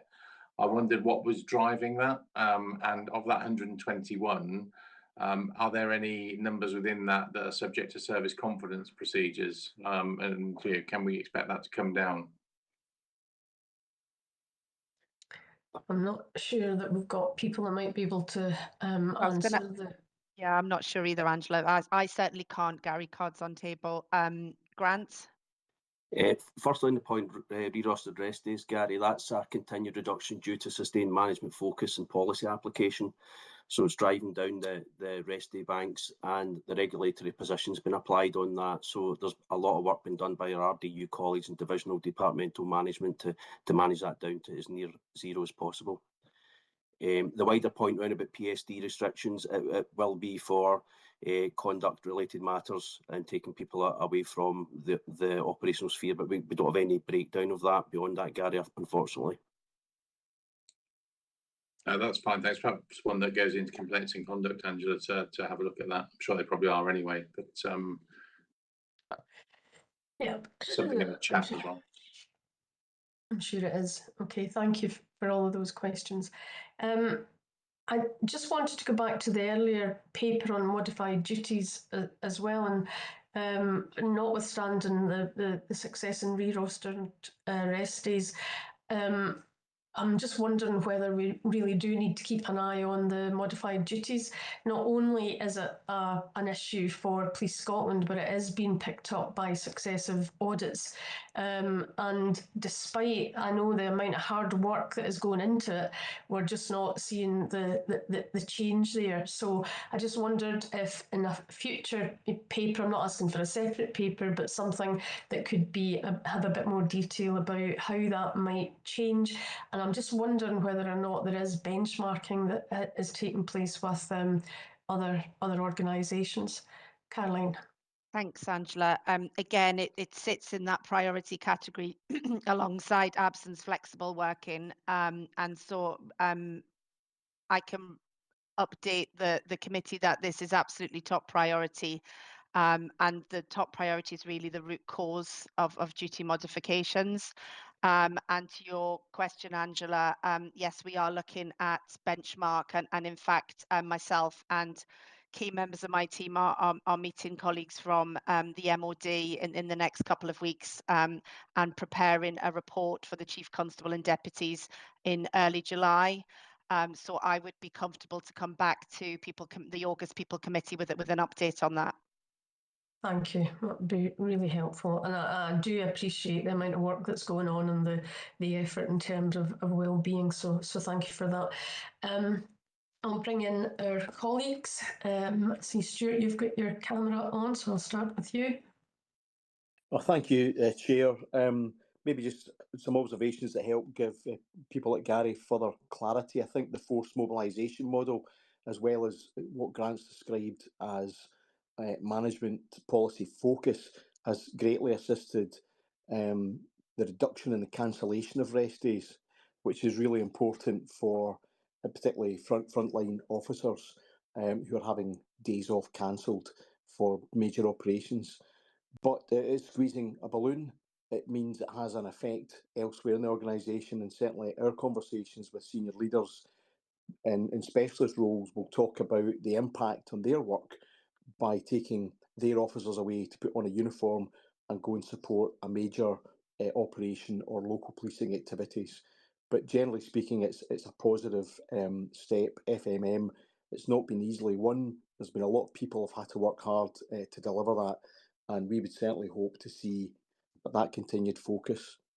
You also asked a question about restricted officers. We've asked that question before as well.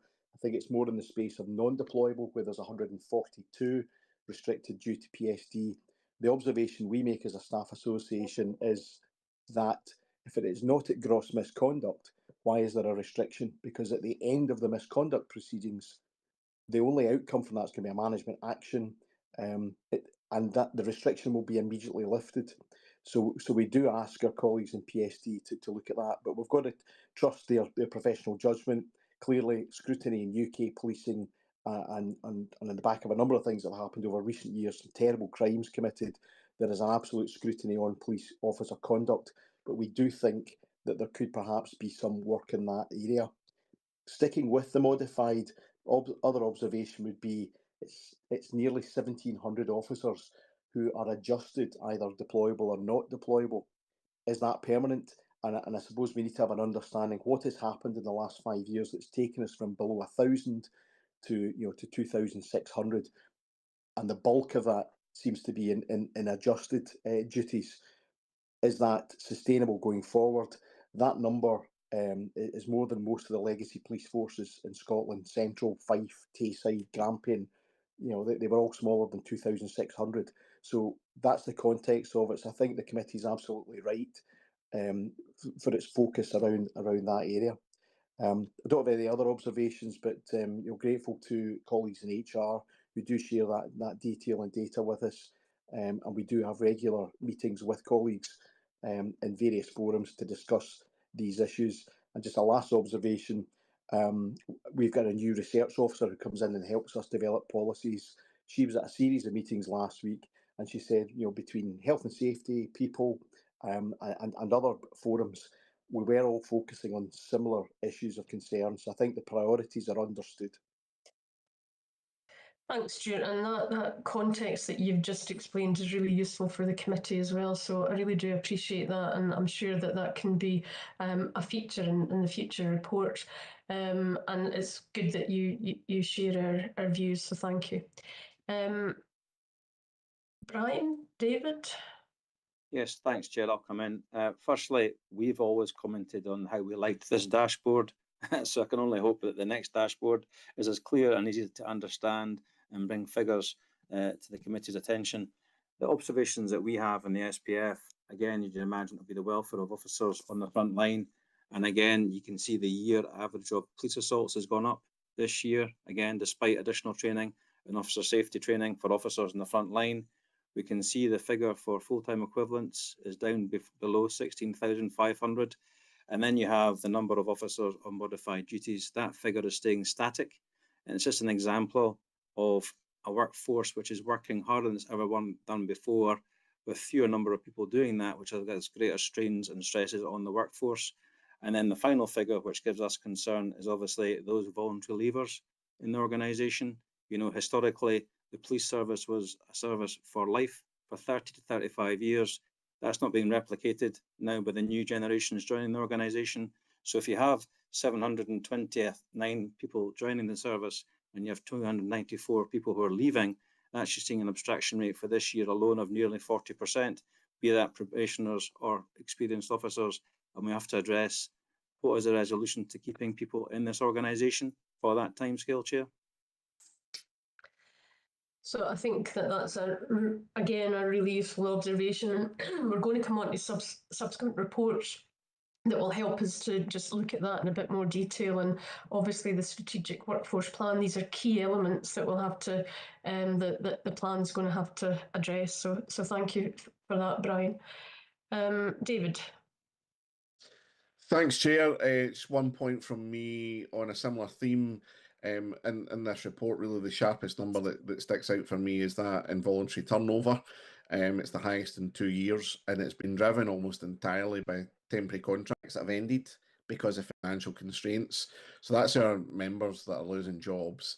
And at the same time, we're seeing stress absences up, non-deployable modified duties risen, and that work probably all still needs to get done. This is a result of when the Chief Constable asks for a sum of money to run the organisation and doesn't receive it. This is what happens. We start to have to make these financial decisions that create these burdens on people. Looking forward to seeing the new dashboard. Hopefully that will provide more data that gives insight into these sort of things, so that we can see that these aren't separate lines, that these things are all correlated. Thank you, Chair. No, thank you. And again, that is really useful. And I think that the concern on some of these figures is obviously something that we know that Police Scotland are continue to work with.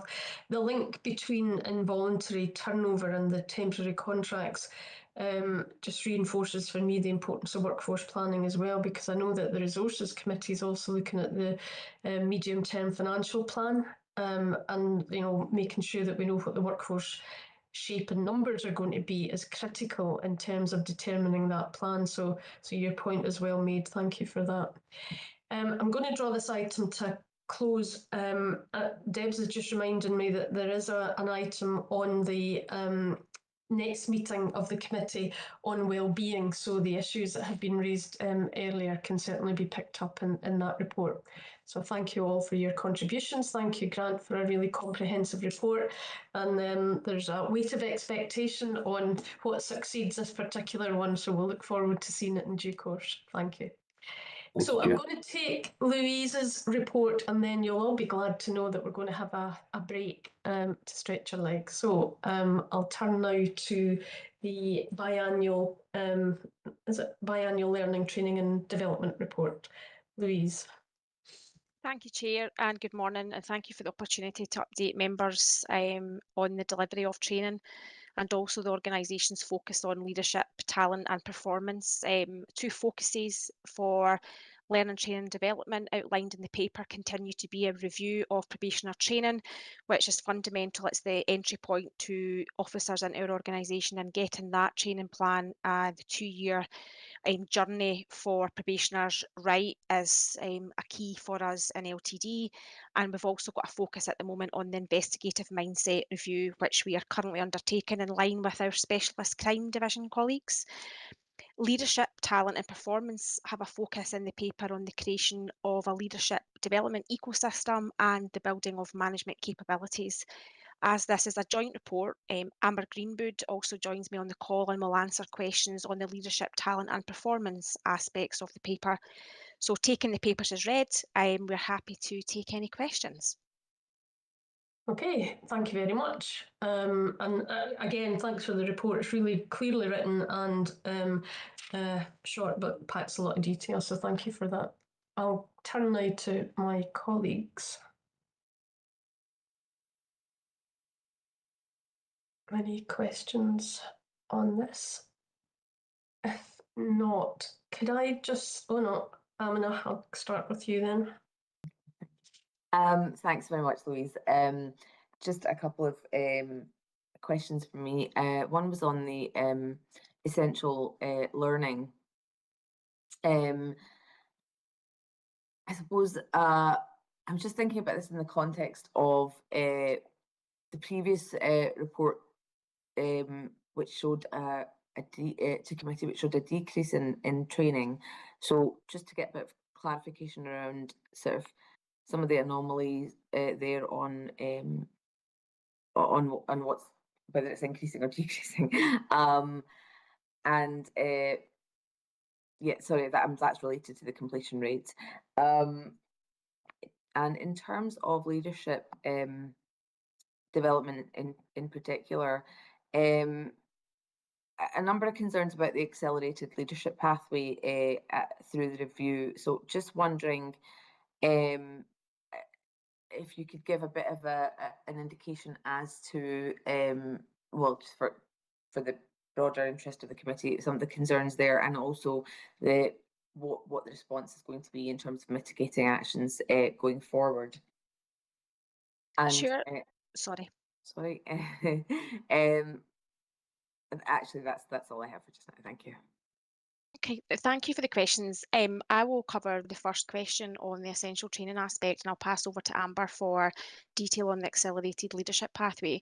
So, and I just clarify your question regarding the essential training. You're looking at just the fluctuation between last paper and this paper and the completion of the detail at 1.43 in the paper you're referring to? I believe it is, yes. Okay. So just the essential training is agreed quarterly at our Strategic Learning and Development Board, and completion rates of the essential training captured on the dashboard and as reported in the paper, they do fluctuate over each quarter depending on the completion rates and the completion frequencies and timeframes, because they're different for each package. So the completion rates for this quarter are increased or decreased from the last quarter and will be different from the next quarter depending on how many people have completed that training in that time period. We are working hard on the completion rates because they've been impacted by operational demand and workforce pressures, and that is part, if you've seen in the paper, our protected time for learning pilot referred to in Appendix 1. That is the foundation of effective training compliance that we're trying to build on through sustained managerial support and accountability. So the protected time for learning pilot is a drive to change a culture where we are prioritising the essential training. So what's been deemed as essential training, that time will be set aside by managers, line managers at all ranks, to make sure that their people, whether staff or police officers, have protected time where they can dedicate that to completing their training and they're not being pulled towards different priorities. So we're working on that. But effectively, in answer to your question, it will fluctuate per quarter. The completion rates will fluctuate.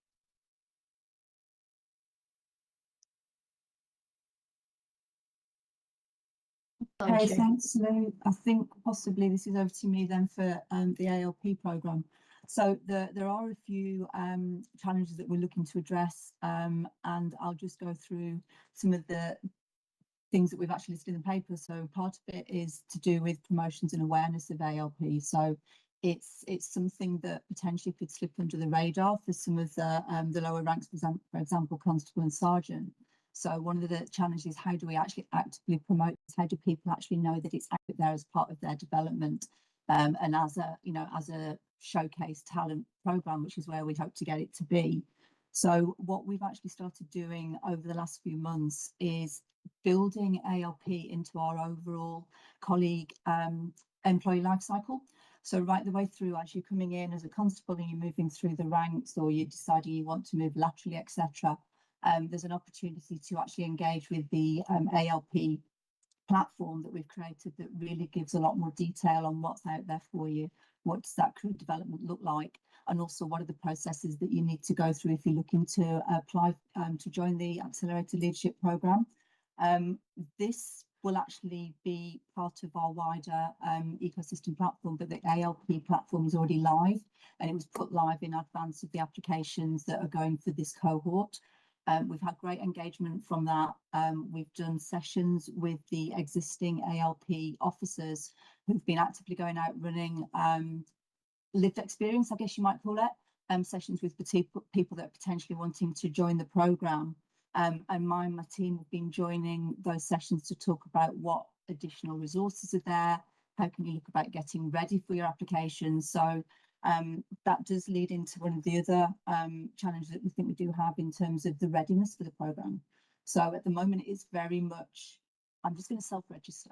But what is it that actually makes you think about, are you genuinely ready at this moment in time? And if you're not, what are the things that you can develop to allow yourself to maybe be ready next time? So readiness is playing a big part of it. And what we're actually looking at is not just the application for ALP on its own, but what do we do right at the very beginning to actually get people to think about, what am I skilled at? What are the things I need to know? What's my career journey? So am I wanting to progress? Am I wanting to move sideways? Or I'm actually quite happy to stay where I am? Even if that is the case, there's loads of stuff that people can develop on. You know, you can always become better at what you do. You can always grow from a personal perspective. So part of the ALP readiness is looking about, how do we take it back a step? And it just becomes people's DNA to think about, what's my readiness? So knowing exactly what's expected of you. So we've got our code of ethics, we've got our CVF. We've just had hot off the press this morning confirmation that we've now got our license to use the College of Police and Leadership Standards. So it gives a very clear guideline of what's expected of you, no matter where you are in your career journey within Police Scotland. We're also looking at, how do people understand where they are? So as we move forward with our talent framework, the plan will be to have a talent profile so people can actively go in and do some self-assessment. We can get feedback from line manager. They can do a whole feedback culture to understand what they have got the opportunity to do. Until we get to that stage, we've also got that built into our ecosystem and our ALP pages, suggested self-assessments. So, you know, are you a positive or negative thinker, or what's your, you know, how do you apply emotional intelligence? How good am I at presenting myself when I'm in interviews? So again, self-driven, recommended, signposted for people that actually actively want to engage in ALP. So promotion and awareness, lack of visibility or understanding about what's actually available. The other thing that we're actually looking at, and is absolutely critical, is how does it lead into organisational development? So we've got 23 people on our current cohort. How do they actually contribute to that organisational development learning? So we're actually looking at an approach to bringing knowledge transfer. So we can retrospectively fit some of it to the current officers who are in the programme. So looking about capturing lived experience, getting documented information about what their experience of their rotations were in the different areas of the business, to look at recommendations about how they can apply their learning as they've gone through the different areas of the organisation. But going forward, almost bring this into a charter or a contract when people come onto ALP. So the contract will be throughout the programme, we will actively engage in these lived experience sessions. Once we leave the programme, we will actually contribute testimonials that we can actually put onto our platforms, we can bring out into webinars, and we can also actually get people as part of their board reviews to really think about, what are they learning from a leadership perspective, and how does that link with the chief's objectives? How does that link with the 2030 vision? So there's a lot of things that are in flight, but there's a lot of things that we're able to start to drip feed in, especially as we've got a new cohort, which will be coming online this year. As it stands at the moment, we've got 56 applicants. So we're just going through local SIFs at the moment, and then after that we'll go through to national SIFs for people to go to assessment centres. So a lot of stuff going on with ALP, and the potential to make this, you know, a really strong talent programme that attracts across the whole of Police Scotland, no matter what rank or what level you're at or where you see your journey is going. So yeah, very, very, very big focus for us. Brilliant. Can I just add I suppose, supplementary comment on that?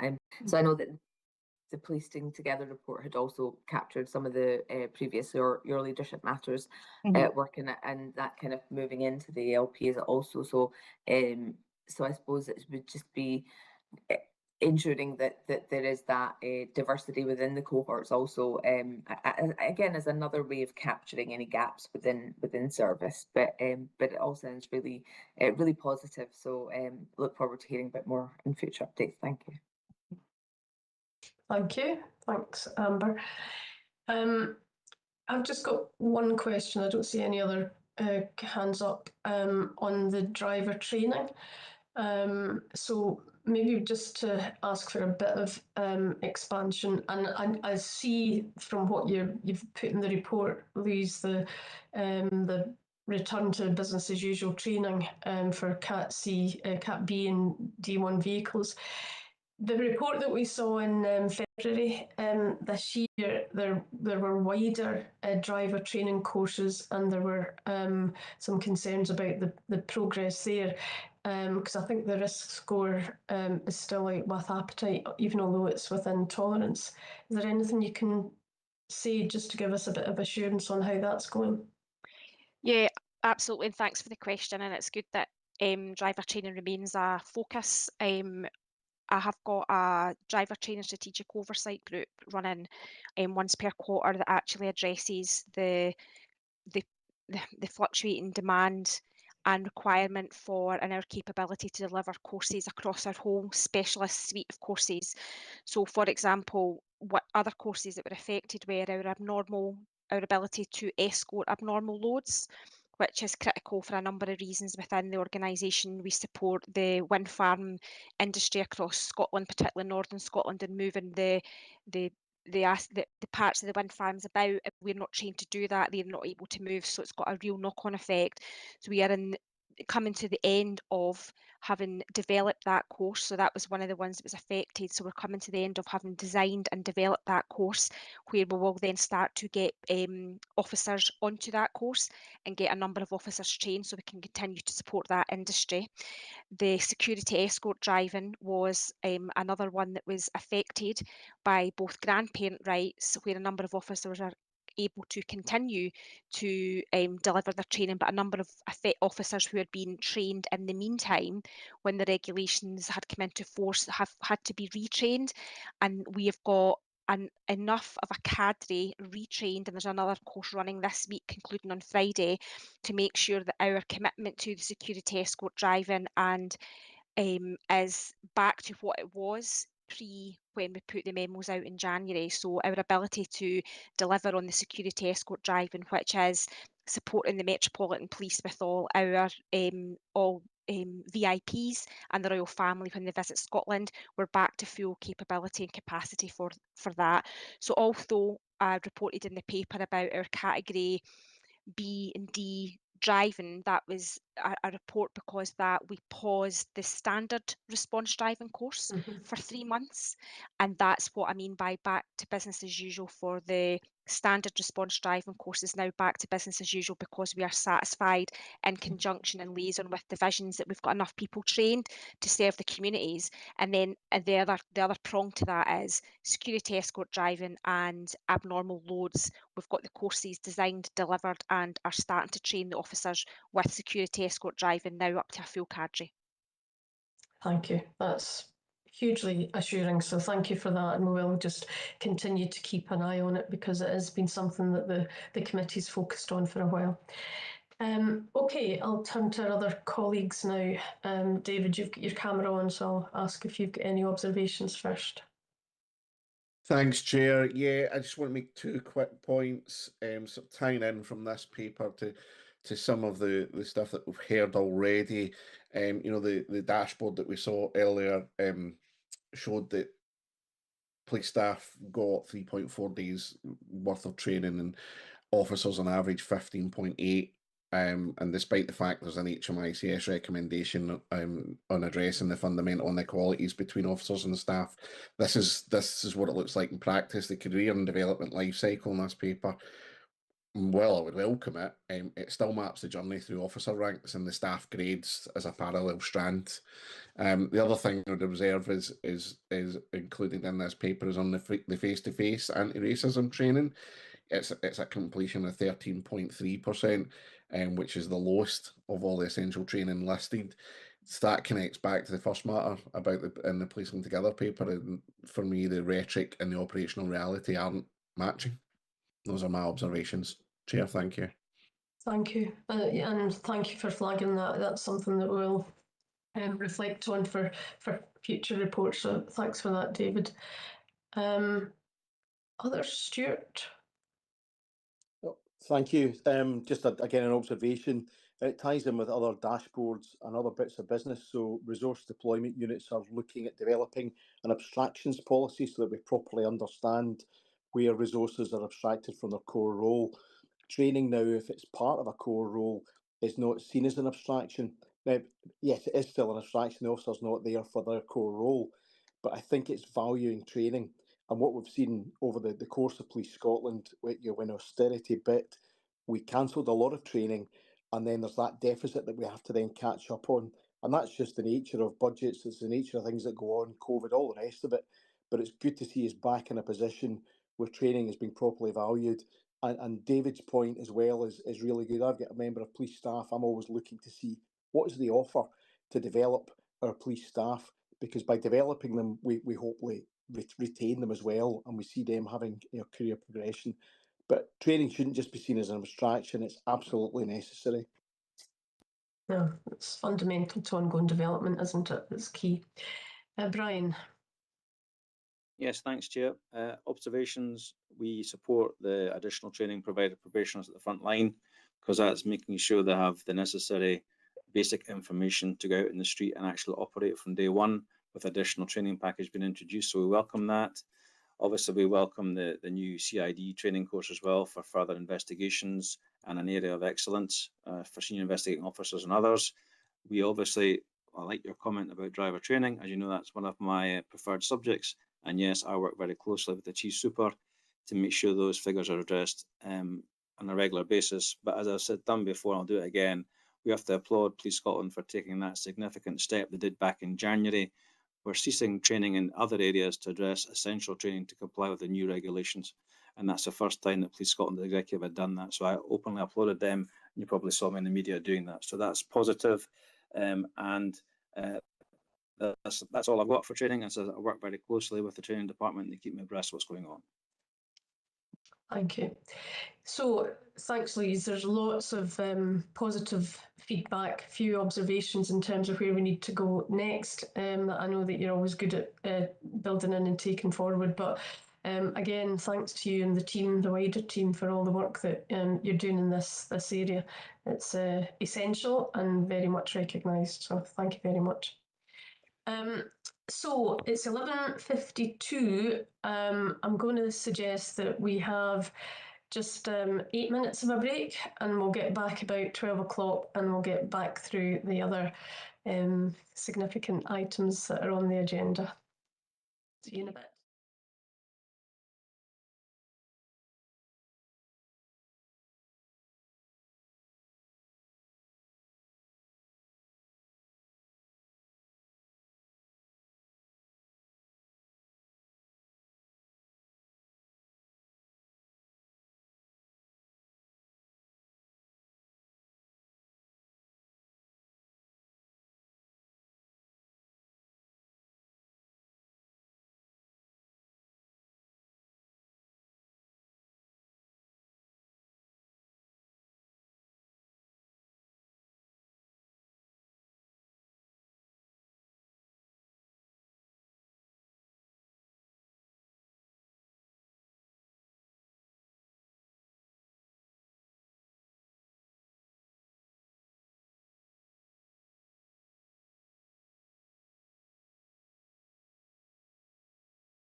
We're now going to move on. Thanks for coming back so promptly. We're moving on to item 3.3, which is the progress report against the strategic workforce plan and people strategy, and it's back to Grant for this. So Grant, can I invite you to introduce this report? Thank you, Chair. This paper represents a year-end progress update on organisational-wide activity as it aligns to the 2024-2027 People Strategy and Strategic Workforce Plan objectives and commitments. The report also introduces new Year 3 activities that are aligned to the published 26-27 Annual Policing Plan. The main report at Appendix A directly mirrors relevant content within the now approved Vision 2030 year-end business plan approved by Police Scotland's Performance Board on the 13th of May. And Appendix A also provides a summary and status of Year 2 activity as well as Year 1 activity that was carried over under both strategic plans. Appendices B and C outline the Chief Constable's Vision 2030 3-year business plan activities as they align to and deliver against People Strategy and Strategic Workforce Plan. And on that, a mid-year report will be progressed and will be presented to SPA People Committee in November 2026. It's important to emphasise that the work and milestones contained within the report are organisation-wide and not HR-owned. Each milestone has a designated exec lead, and the report shows the breadth, scale and complexity of activity ongoing across the organisation and how they align to and contribute to the People Strategy and SWP. Whilst it's acknowledged that a significant proportion of activities categorised as purple on the document, which is a key deliverable underway but not on track for completion in current year, it's important to recognise that these were never scheduled for completion within the year. Much of the activity in this category is marked by scale and complexity of change, longer term sequencing, phased delivery and rollout requirements for technology build and dependency constraints associated with them, partner dependencies and phased funding decisions, ongoing enhancements after the initial delivery, cultural and behaviour change that takes longer to embed, and lastly, resource and capacity constraints. So the activity outlined represents a complex multi-year programme of sustained transformation, redesign and infrastructure modernisation rather than a single year delivery exercise. Similar to the previous paper, this is very wide-ranging in terms of topics, so again, I'll endeavour to answer what I can. Thank you. Thank you, Grant, that's much appreciated, and it is a very comprehensive paper, so there's lots in that. I'll pass over to my colleagues and see if there's anybody that wants to raise a question in the first instance. While they're having a look at that, Grant, I suppose one of the things that you've highlighted is the level of completion, without going into the detail at this point. And I absolutely accept the fact that this is a 3-year plan, and it was never intended that the completion would be all in Year 1. But when you look at the completion rates, it does look as if we're leaving ourselves a considerable amount of time and effort to contribute to these aims in the latter part of the plan's period. So I'm just wondering, how achievable do you think that the component parts of this are? I think it's a milestone by milestone assessment there, to be honest. If you take, for example, 1.25, which is upgrade the command and control call handling systems, for example, there's 10 deliverables within that milestone. 7 are complete, but 3 are carried forward, and that's due to timelines for delivery, which are out with the current year. So I think there's a more detailed assessment to say for each milestone how many actual deliverables have been completed, because some are partially completed with a few elements outstanding, and then there's other ones with the full milestone still to be delivered. So I think that would need a more granular pull out for the entire plan on that one. Okay, thank you. And you've highlighted some of the long-term changes, the culture and behaviours, and obviously the resources. To what extent do you feel the timescales are realistic given some of those longer-term issues? And in particular, we can only work with the resources that we've got available or that are known to us at this point in time. are we being realistic in the number of activities that we've set out in this plan? Or do you think that to some extent we've maybe been a bit over-ambitious? It's back to Amina's point that she asked previously about are we, probably over promising with a danger that we then don't deliver on everything? I think there's always a tension there regarding ambition versus reality, particularly when we're operating on year financial constraints and demands in that respect, and also our resourcing capacity. I think that's an absolutely valid point round about what we intend to do versus what we can do based on what our operating model is and what our funding arrangements are annually. Okay, thank you. So we are going to come on and talk about the future of strategic workforce planning, and maybe that will be swept up. Some of this will be swept up in that. But before I do that, if there's no other questions from committee members, just double check. Can I turn to colleagues from the associations, unions, ask if there's any comments? Oh, sorry, before I do that, Amina.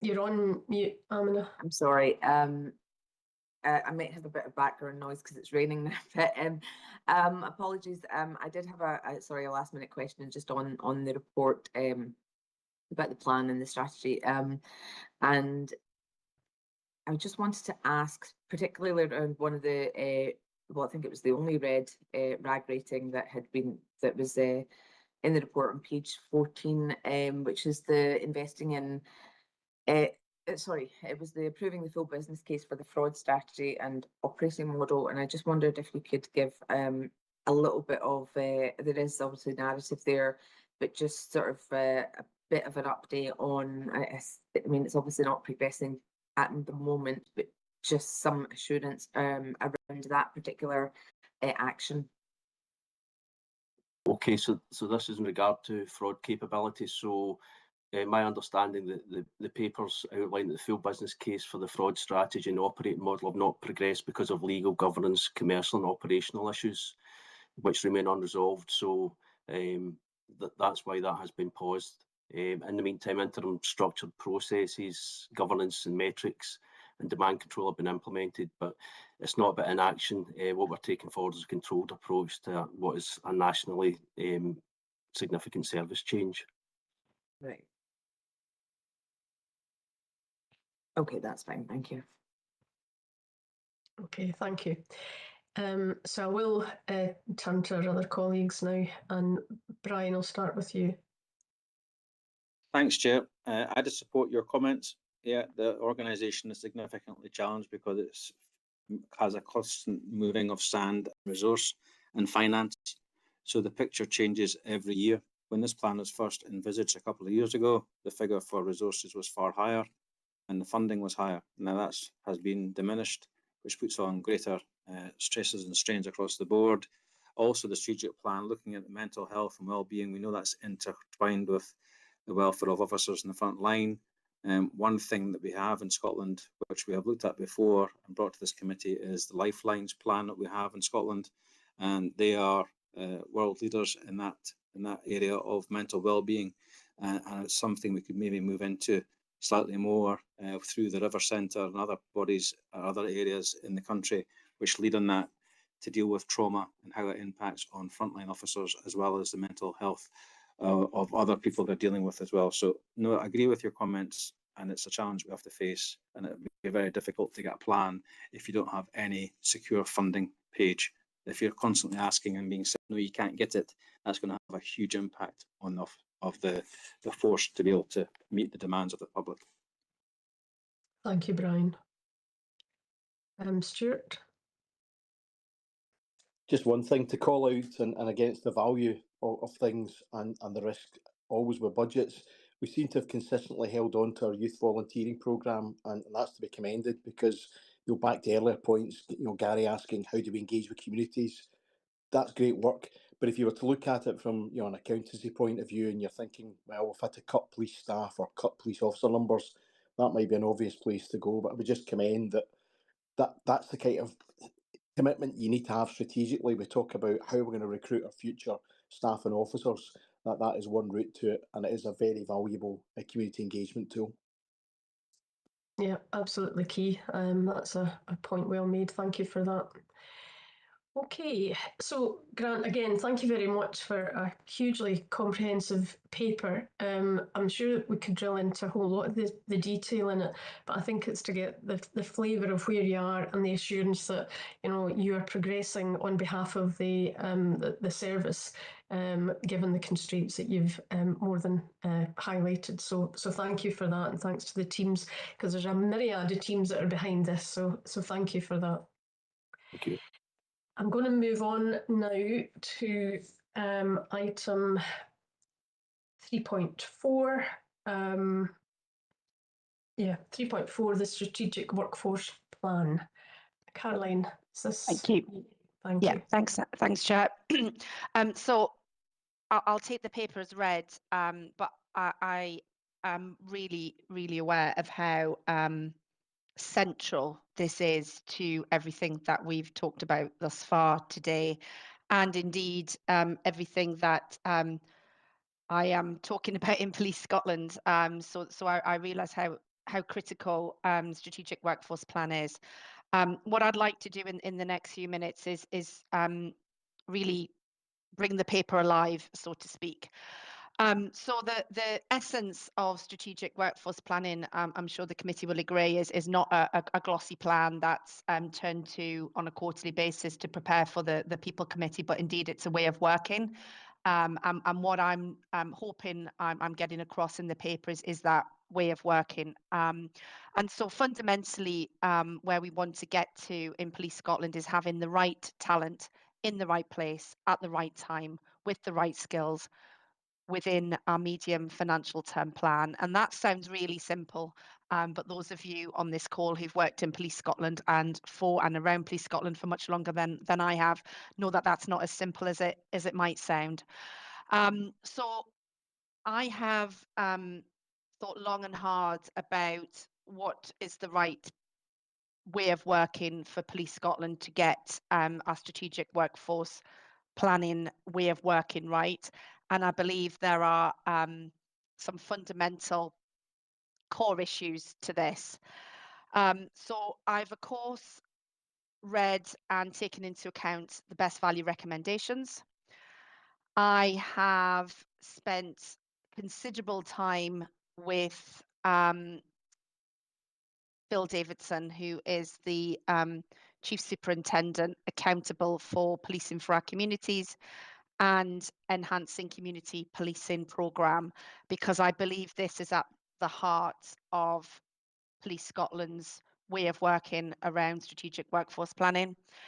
And then I have also attended now, I think it would be 3 strategic workforce planning forums, which is a relatively new forum that was put in place at the beginning of this year. And I believe that between those elements, we can get to a way of working in Police Scotland which will lead us to the right strategic workforce plan that will address flexible working per earlier conversation, that will address duty modification, that will address absence, that will look at our workforce mix in terms of the point that was raised around temporary resources, but also I think fundamentally the workforce mix in regards to police officers, but also professional and specialist staff that are utilised where appropriate. The part that is important to take into account is the annual budget process, and also the 16,500 police officer number that is obviously very critical to Scottish Government. So that needs to be taken into account when considering that workforce mix. So I propose to, in addition to the strategic workforce planning forum that as I've indicated, is meeting on a monthly basis, add an additional cross-functional delivery group, which would be chaired by myself, which will include operational policing, HR, digital colleagues, particularly data science, and strategy colleagues, particularly demand productivity. Bring that cross-functional delivery group together. And that group will then feed into the strategic workforce forum that meets monthly, and ultimately use the deep expertise that is coming through PFOC and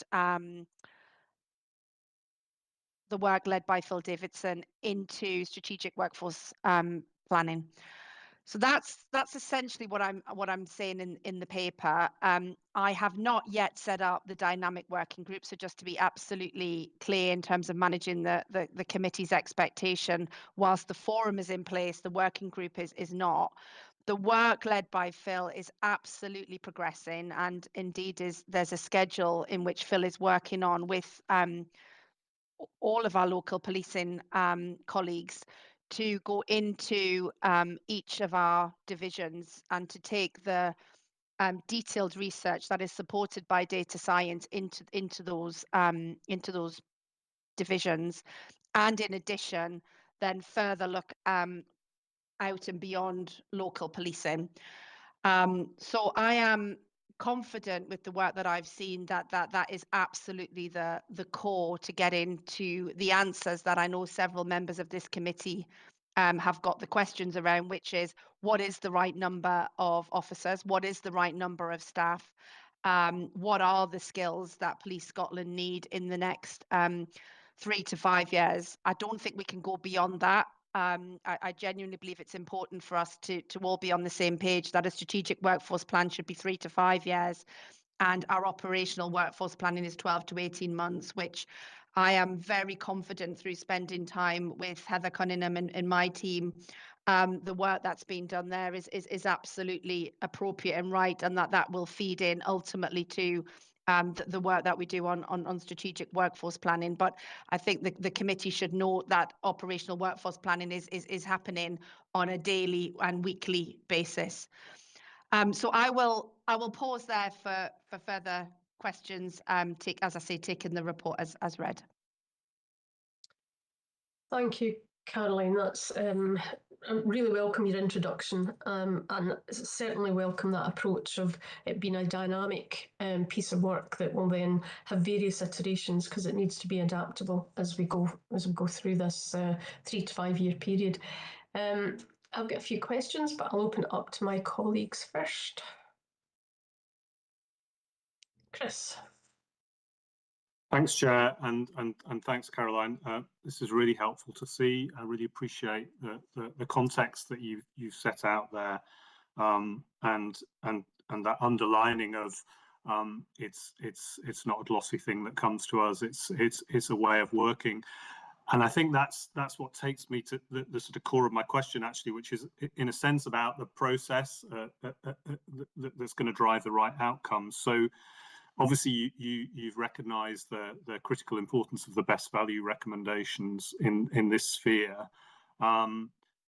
Notwithstanding that, ultimately, as you know, we all know, I think, the success of this is going to be driven by ownership within Police Scotland. And it's helpful to hear you talk about some of the granularity of the governance arrangements there. But I'm interested to hear from you as to how far you think that the plans that are being put in place here in terms of delivery and in particular in terms of governance are going to enable that level of ownership that ensures the success of this moving forward. So that's my kind of core question. And also I'm mindful, I was on forensics committee until recently. I'm mindful that forensics have been through this process of developing their own strategic workforce plan. I can see Vicky acknowledging that as I speak. Now, I understand the differences in terms of scale and complexity, but I do think there are core similarities in terms of principles and methodology, and I think, you know, dialogue, shared learning in that respect across the organisation is I would think going to be really valuable moving forward. Thanks, Chair. Great, thanks, Chris. So let me take your first point and then come to the forensics point, which is a really good one. I believe with what I've described with the two elements to this, which is essentially taking, as I've said, the cross-functional delivery with operational policing and the significant work done there as the core, feeding into strategic workforce planning forum, which is chaired by the two deputies, of which the CFO and myself are both members. I believe that will allow the agility, because I think what's quite important that I'd like the committee to draw upon here is I'm not talking about significantly large forums of several people. I'm talking about small forums, working groups that meet monthly, that are dynamic and agile. And my observation is that hasn't been the case, and it's deliberate that I'm proposing that to be the case. And I'm confident in what I've already seen with the Strategic Workforce Planning Forum being that small, agile monthly group, that decisions are being made quickly and in a really timely manner. And I think that's certainly important for the amount of expectation and work that needs to be done in this space, not least making sure, Chris, that there's that combination of focus on operational workforce planning, which, let me be really clear, flexible working, duty modification, absence, temporary resources, they all fall into that. But there is a longer term, more strategic view, which is the point around what's the root cause to this that falls more into the strategic. So I am really confident that with what I'm proposing, both can be addressed, and therefore, as I say, bring about a change in the way of working at Police Scotland that makes this agile and dynamic, and brings decision making much quicker. And then on your second point, just for the committee's note, I'm still very much in my onboarding, and I have not spent time yet with forensics, and I clearly would like to and need to, and so I will take that as an action that I need to spend some time understanding the work that's been done in forensics, equally noting that the points that you've made, Chris, about size, scale being different, but you're absolutely right. One always wants to learn from best practice. The other point that I'm doing, Chris, which I hope reassures the committee, is I'm not just looking at Police Scotland, but what are other blue light and in particular other forces in England, and spending time with those forces, understanding how they are doing this. But again, noting different size, different scale, but really open-minded to bringing that learning and that benchmark to this way of working, and very much thinking about, Chris, as this being very iterative. So that I hope reassures both your points. Thanks, Caroline, and it absolutely does. Thank you. I think that's exactly what I was driving at in terms of ownership, and what you said around agile, around dynamic, around iterative, I think is going to be fundamental to that. So good luck, and obviously we're going to be discussing this a lot more further down the line. Thank you, Chris. Thanks, Caroline. I see Vicky's got her hand up, so I'm just going to bring Vicky in just now because it'll be in relation to the workforce plan that you've done. So, Vicky. That's great. Thank you so much. And just to elaborate on your point, Chris, there, obviously the work that we've done with Skills for Justice has really taken us forward in the next step around strategic workforce planning, creating a number of tools to really make sure that we make much more informed decisions. One of the critical parts that we worked with Police Scotland very closely on was that demand forecasting. So it's important, again, and listening to Caroline's comments there as well, that we absolutely, it's about collaboration, absolutely works with the aligns with the medium-term financial planning activity. So there's plans in place to absolutely make sure that we tie things together where it's really appropriate to do so that the forensic services can continue to deliver to our partners and our communities. We absolutely look forward to our. Thank you. Thanks, Vicky. I think we caught all of that, but your sound did unfortunately go a wee bit. But anyway, I think we got it. But absolutely, it is something that we spent a lot of time developing it, and there is a methodology there that I think would perhaps be supportive for Police Scotland. I'll bring Gary in and then Amina. Yeah, thanks, Angela, and thank you for the paper. I'm obviously fully supportive of the paper and the direction of travel. This is absolutely foundational and really, really essential. I suppose it's not so much a question, it's a statement, I suppose, around numbers.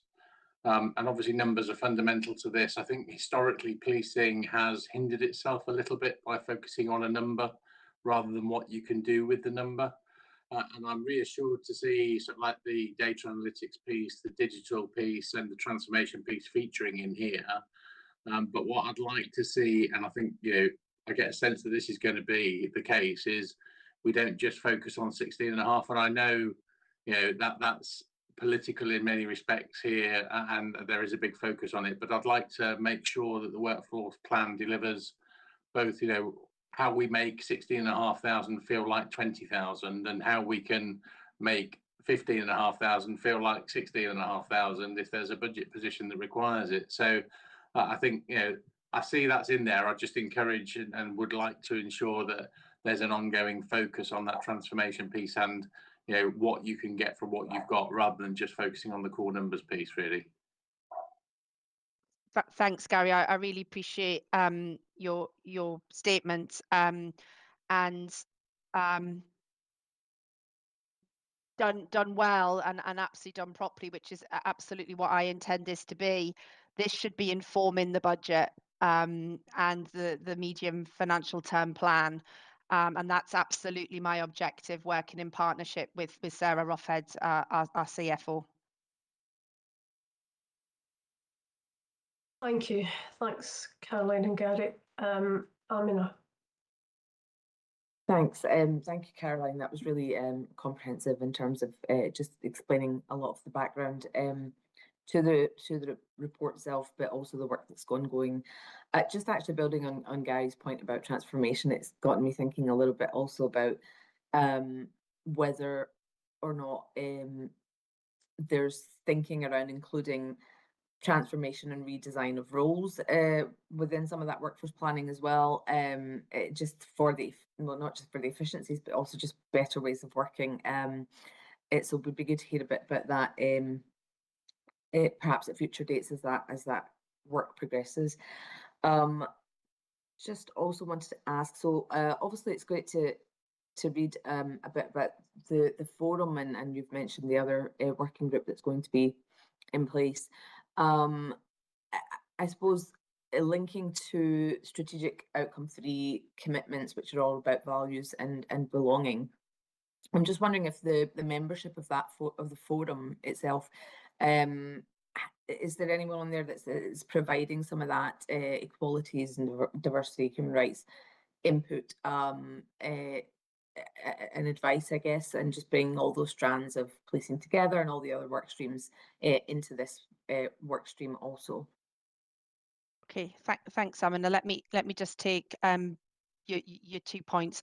So the first point around redesigning roles, absolutely, that would be fundamental in any strategic workforce plan. And I think what drives that, Amina, is really understanding the horizon scanning and what are the skills and capabilities that are required, and therefore what do those roles look like. And by absolute criticality is the changing nature of digital and the efficiencies that digital will bring, and therefore the type of professional roles that are going to be required.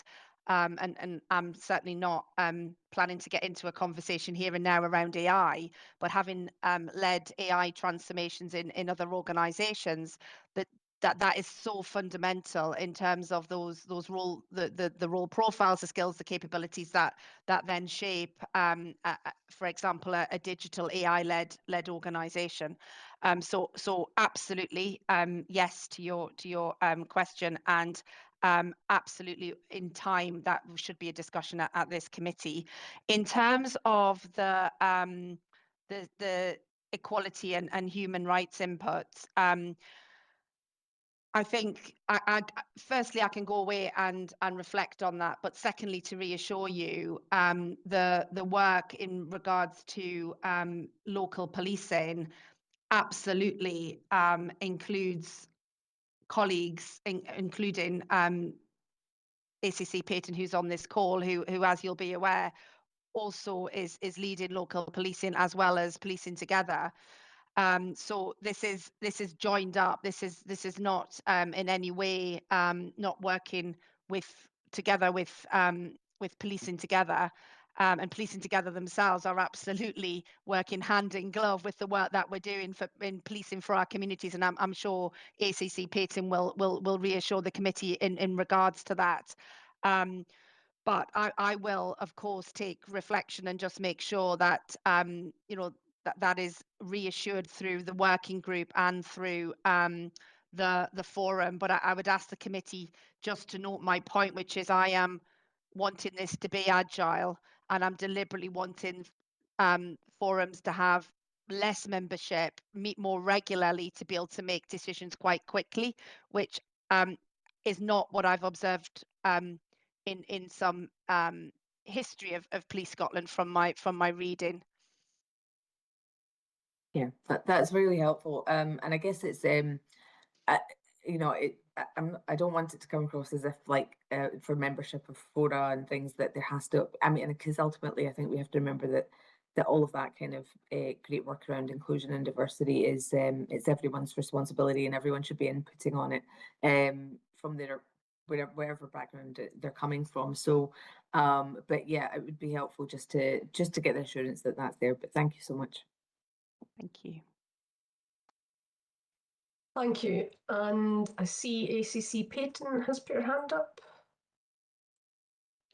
Just to further support that comment, I mean, you're absolutely right, and obviously Caroline alluded to it, we're very much joined up around all of this, and of course the success of Policing Together and our commitments around equality, diversity, inclusion, human rights will be where it is an embedded behaviour and not just either labels or processes. So I suppose just to give you that assurance that through a number of our structures, whether that's through the work that we've got ongoing just now around specific training for executive and leaders across the organisation around human rights. We had a workshop in May and with a view to rolling that out more broadly across the organisation. The focus around improving our equality impact assessment process and embedding that as not just a process but as a behaviour. Our work with the Independent Police Advisory Council, all of these groups provide us opportunity at the right points to continue to give ourselves the confidence that our best intentions are not adversely impacting any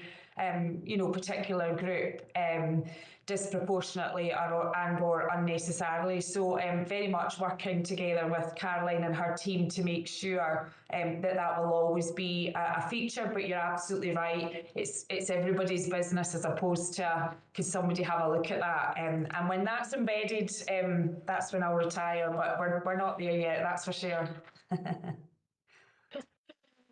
Far too early. Okay, thank you. Before I bring our other colleagues in, I've just got one question. And Caroline, I really welcome the approach that you're taking and the impetus that you're bringing to this.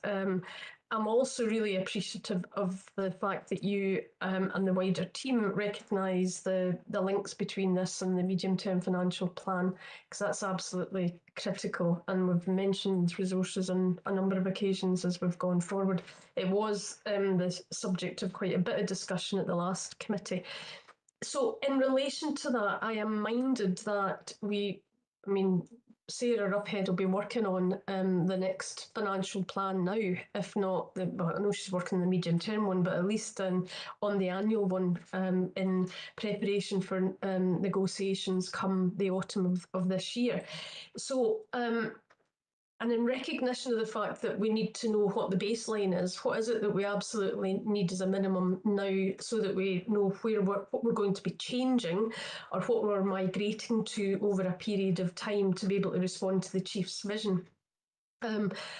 what's the time scale? What do you think are maybe, and maybe it isn't a question, maybe it's an ask that we think about what the stages and milestones are within the report that would give that assurance to the committee that this is moving ahead, that is going to make sure that we safeguard both the workforce and and ties in with the financial strategy of the organisation. Great, thanks, Angela. I'm mindful that the CFO's not on this committee, but to reassure, the CFO and I met with the chief and the DEPs 2 weeks ago to talk through exactly this point, and are working hand in glove on what that timescale looks like. You're absolutely right that the finance function are working on the annual, but the CFO and her team have the pen on the medium-term financial plan, but we're working in conjunction on that. So Angela, I think it's something we should we'll obviously continue to work on, but we should come back to the committee with exactly what that timing looks like. But yeah, it's front and center for the executive at this point. Thank you. That's great. So I'm going to move. I think, David, you came onto your camera. I'm taking cameras as an indication of who wants to come in each item. So I'll move to David first, and then come round the other two. Thanks, Chair. I just wanted to make an observation, which is probably one that many people have heard rehearsed at many forums that Unison have attended over the years, but it is to welcome the establishment of this strategic workforce planning forum, because the principle that's set out in the paper, the right people in the right roles at the right time, that's an argument that Unison has been making for many years, that the numbers set on police officers and staff just have not been helpful to us for the workforce planning. We've always been saying not every role requires a warrant, that police staff bring skills and qualifications and continuity, and when you properly deploy that, then it's going to free officers to do the work that genuinely needs a warrant card that people want to do. So I just wanted to make an observation that governance forum to us is taking the question seriously, as a positive step. Thank you. That's good to hear. Brian? Thanks, Chair. I'll echo the sentiments of David. Right place, right person, right skills. Get the basics right, and that is the right direction to take.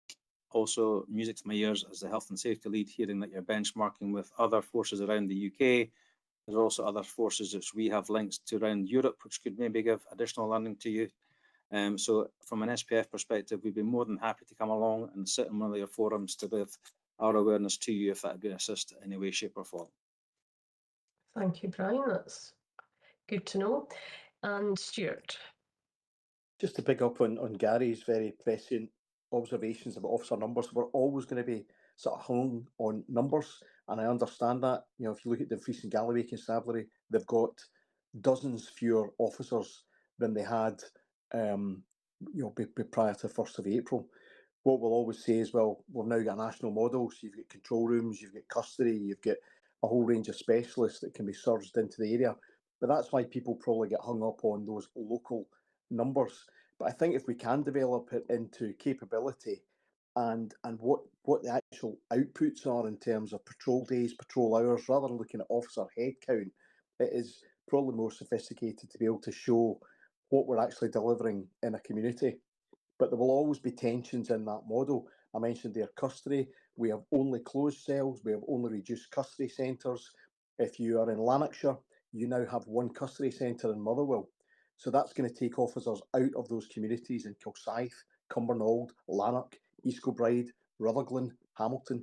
They all have to then travel to a custody centre. And that's just one aspect of policing, obviously, sort of frontline operational policing. So we just need to have a model that's sophisticated enough to understand and almost come back to that old phrase that some of you might have used before, the balanced scorecard, so we can better explain at scrutiny committees. And we can be honest about, well, there maybe are fewer headcount in a particular location, but actually our capability is not diminished. Our capability is actually improved, and here's how we're delivering that. Thank you, Stuart. That's an absolutely key point about capacity and numbers and performance. So thank you for that. So, Caroline, really appreciate you bringing this paper forward, and I also acknowledge the fact that you haven't been in that long in the organisation. So thanks to you for getting your head around it. It's a hugely complex area, and we'll look forward to further reports. There is a report on the next agenda on size and shape of the workforce. So I just flag that just now so that you're aware of it, because there inevitably will be a tie-in between the work that you're doing and that particular report. But thank you, and thanks to everybody for your comments and questions. So if I can move us on to the item 3.5, which is the annual recruitment report. Heather's going to take us through this. Okay. Thanks, Chair, and again, I'll assume papers read. A few points just to point out, I guess, from the paper. The pipeline we have for officer applications just now is healthy, but it takes a lot of work to maintain that. A job like no other campaign was really, really successful, but we need to continue the work with that, with corporate comms, to ensure that we keep up the momentum.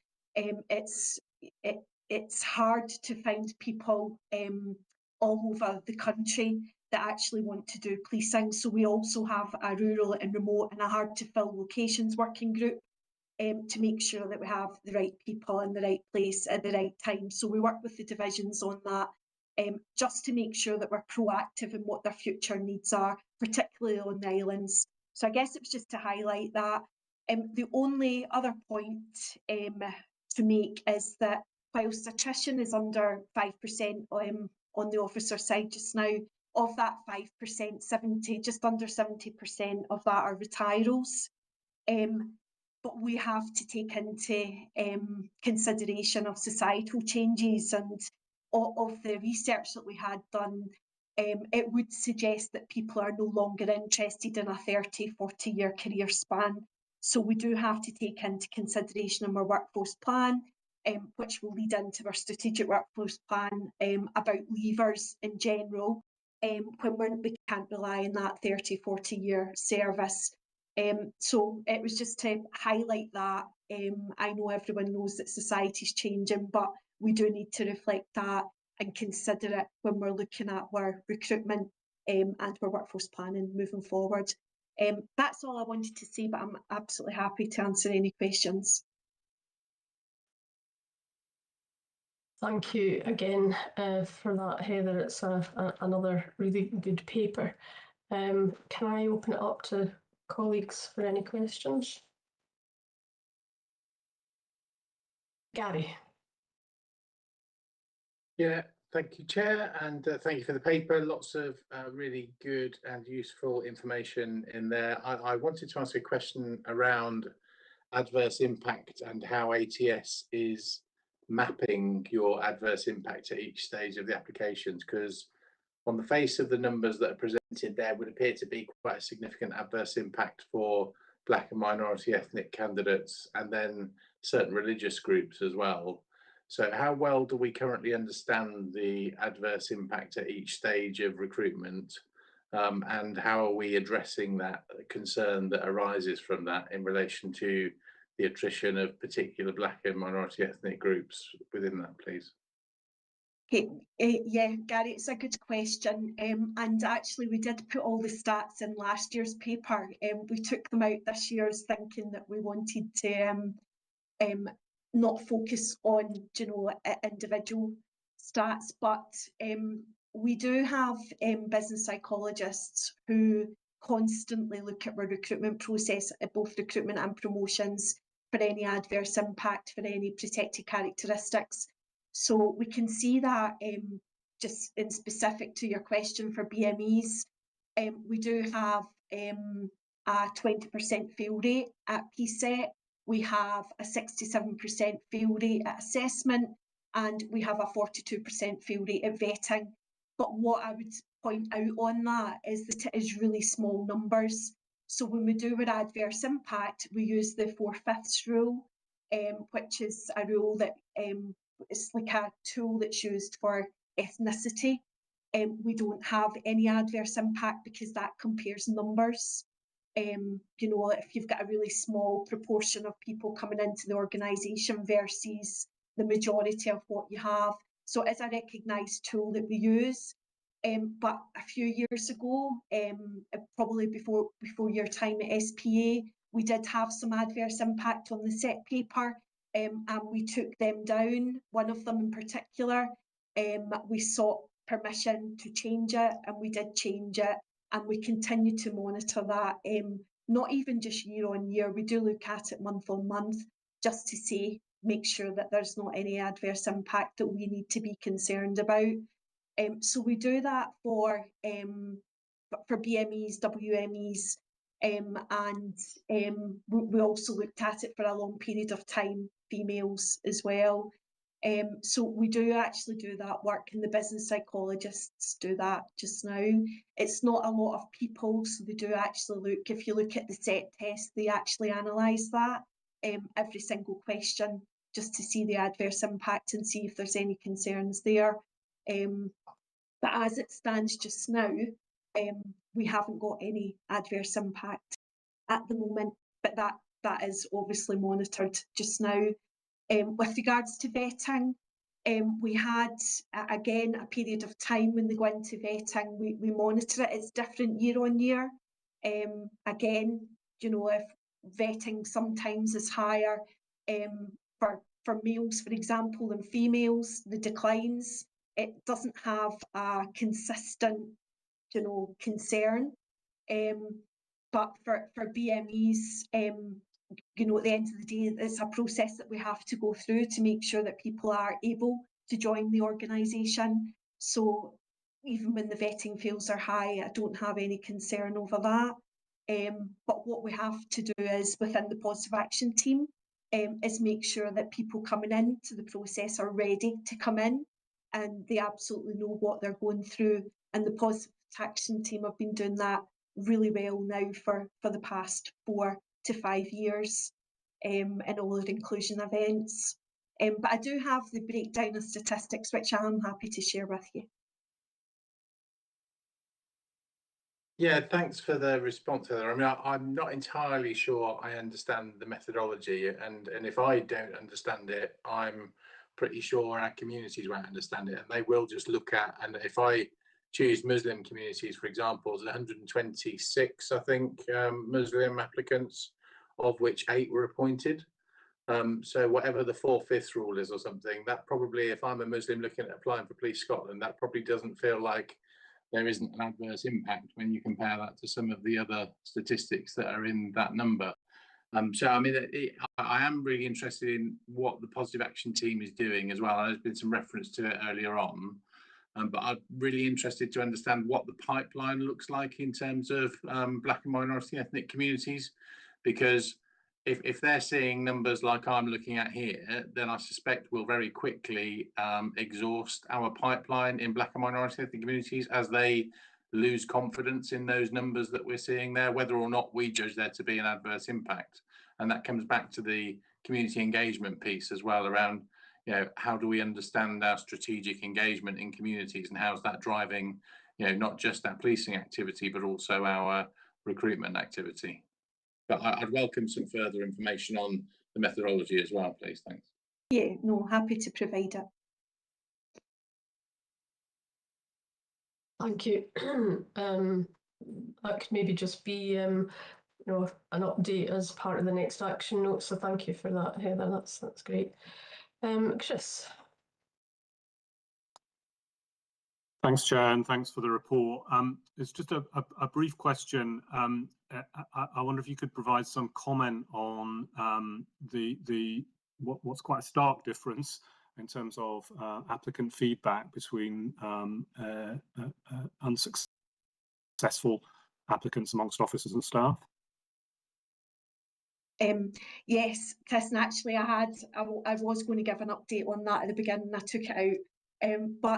So 61% of our unsuccessful staff, or 61% feedback from staff that are unsuccessful versus the high 90s for police officers. It is a completely different process, but what we have acknowledged is that so in the police officer side, before you leave, whether you are in Aberdeen or you're in Jackting doing an assessment, before you leave, you get your feedback and you're given that verbally face to face so that you understand where you've done well or where you've not. And on the staff side, it's not done that way. And I guess it's recorded differently as well. It's on the Olio system, and you're not given that feedback from the hiring manager who interviewed you or who sifted you out. That comes from my team. But we do have an improvement process in place just now for the end-to-end recruitment and staff. We will record that feedback in a more favourable way that will allow us to provide that feedback to every candidate at each stage of their journey. So we are hoping to conclude that September, and certainly we will then report on the feedback that we take from there. But I think of the feedback from staff, sometimes there's only one role, and therefore the feedback is often that there is someone who was better than you on the day, who answered the questions better, but you're both equally qualified, but you're choosing one over the other. And then on the officer side, there's roles for everyone, but you need to meet a certain standard. So the feedback for a lot of the officers is what they need to go and work on and how to develop. And often the staff roles, because we are inundated with applications, when we advertise staff roles, which we're very fortunate to be in that position. But sometimes the feedback is, you know, someone answered their questions better than you. What we need to get to is what you could have said that would have made your answer stronger. And that's what we're working on just now. Thanks very much for the response, and obviously it's helpful to hear that kind of explanation in terms of perhaps differential process, differential context. But I think notwithstanding all of that, would obviously want to see that gap much closer, if not, you know, you want kind of equitable sense of experience. Thanks. Yeah. Thank you, Chris, and thanks, Heather. Amina. Thank you. Yeah, that was really helpful, Heather. I suppose just going back to Gary's point, yeah, I'd be interested as well in understanding the kind of methodology for the impact that was discussed, and I suppose also would be useful to include some data around the retention of staff particularly with protected characteristics, and sort of if there's any issues around that might need to be addressed also. In fact, I wondered if the internal audit report that has gone to the ARAC committee is on staff recruitment might have highlighted anything sort of significant for this committee to note. I haven't had a chance to look at the report yet myself. I know it only just kind of came out. So yeah, I don't know if there was anything there that you wanted to flag. No, there wasn't anything. The staff recruitment audit went quite well. We took on one of the recommendations in full and two partially, and the only reason it was partial was because we can't influence the outcome of it. To train people, we need obviously to work with our training colleagues to make sure that that training's in place. But like every department, everyone has their priorities, so we can just work with them to make sure that we can try and get that across the line. But as an interim, what we have started doing within the recruitment team is for every hiring manager, when they post a role, we start taking them through the the competency and values framework and how to interview properly, just as I guess as an extra to what their interview experience has been. So we did pick that up from the audit. We have put that in place already. And the team are quite comfortable to train all hiring managers before they actually start interviewing. So we certainly picked that up from the audit. But the rest of it was quite positive, and we were grateful for BDO for doing it so quickly. That's really helpful. Thank you. Thanks, Heather. I'll bring Katrina in.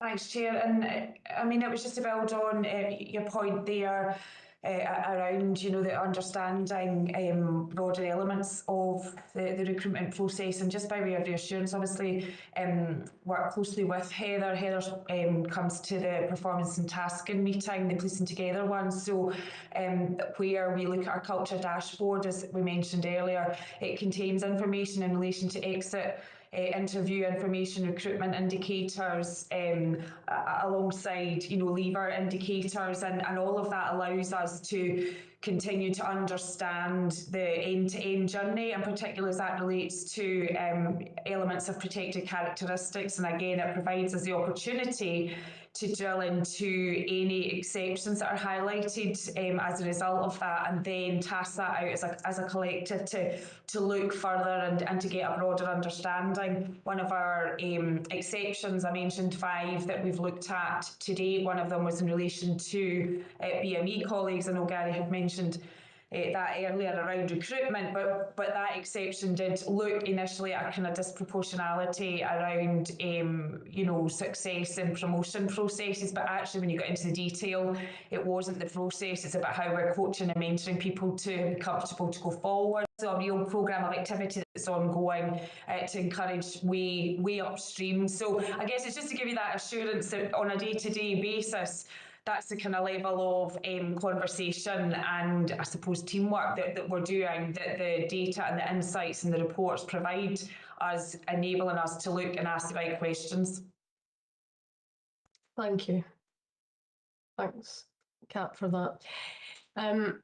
I'll open it up in a minute, but I just wondered, in terms of the high level of applications that you get and then the follow through in terms of success, both for officers and staff, I just wondered whether or not there is some rigour around selection criteria and the description of the roles, you know, whether we should take assurance that, you know, these are something that are the criteria are really clear, because there's nothing worse than people applying for a job thinking that they actually meet the criteria and then they don't get through.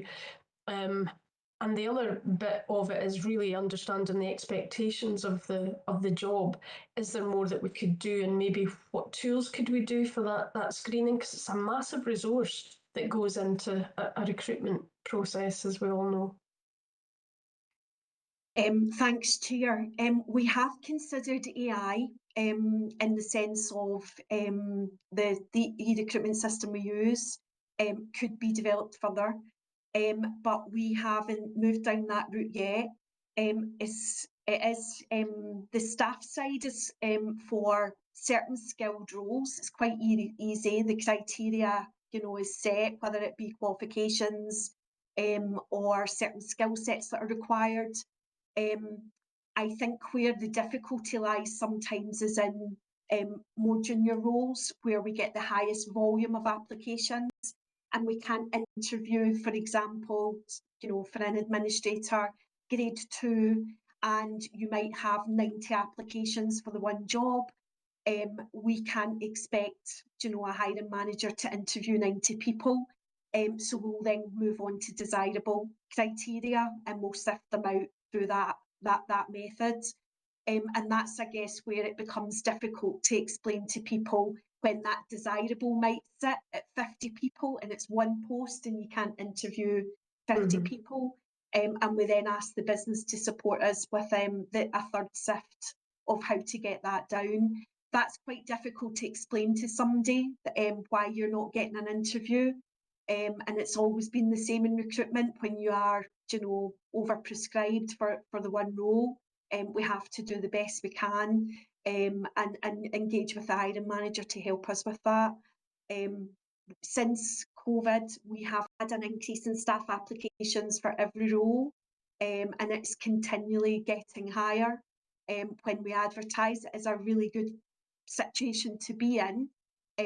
But the team's not any bigger, and it is a bigger job to try and you know, reduce the amount of people down that are applying.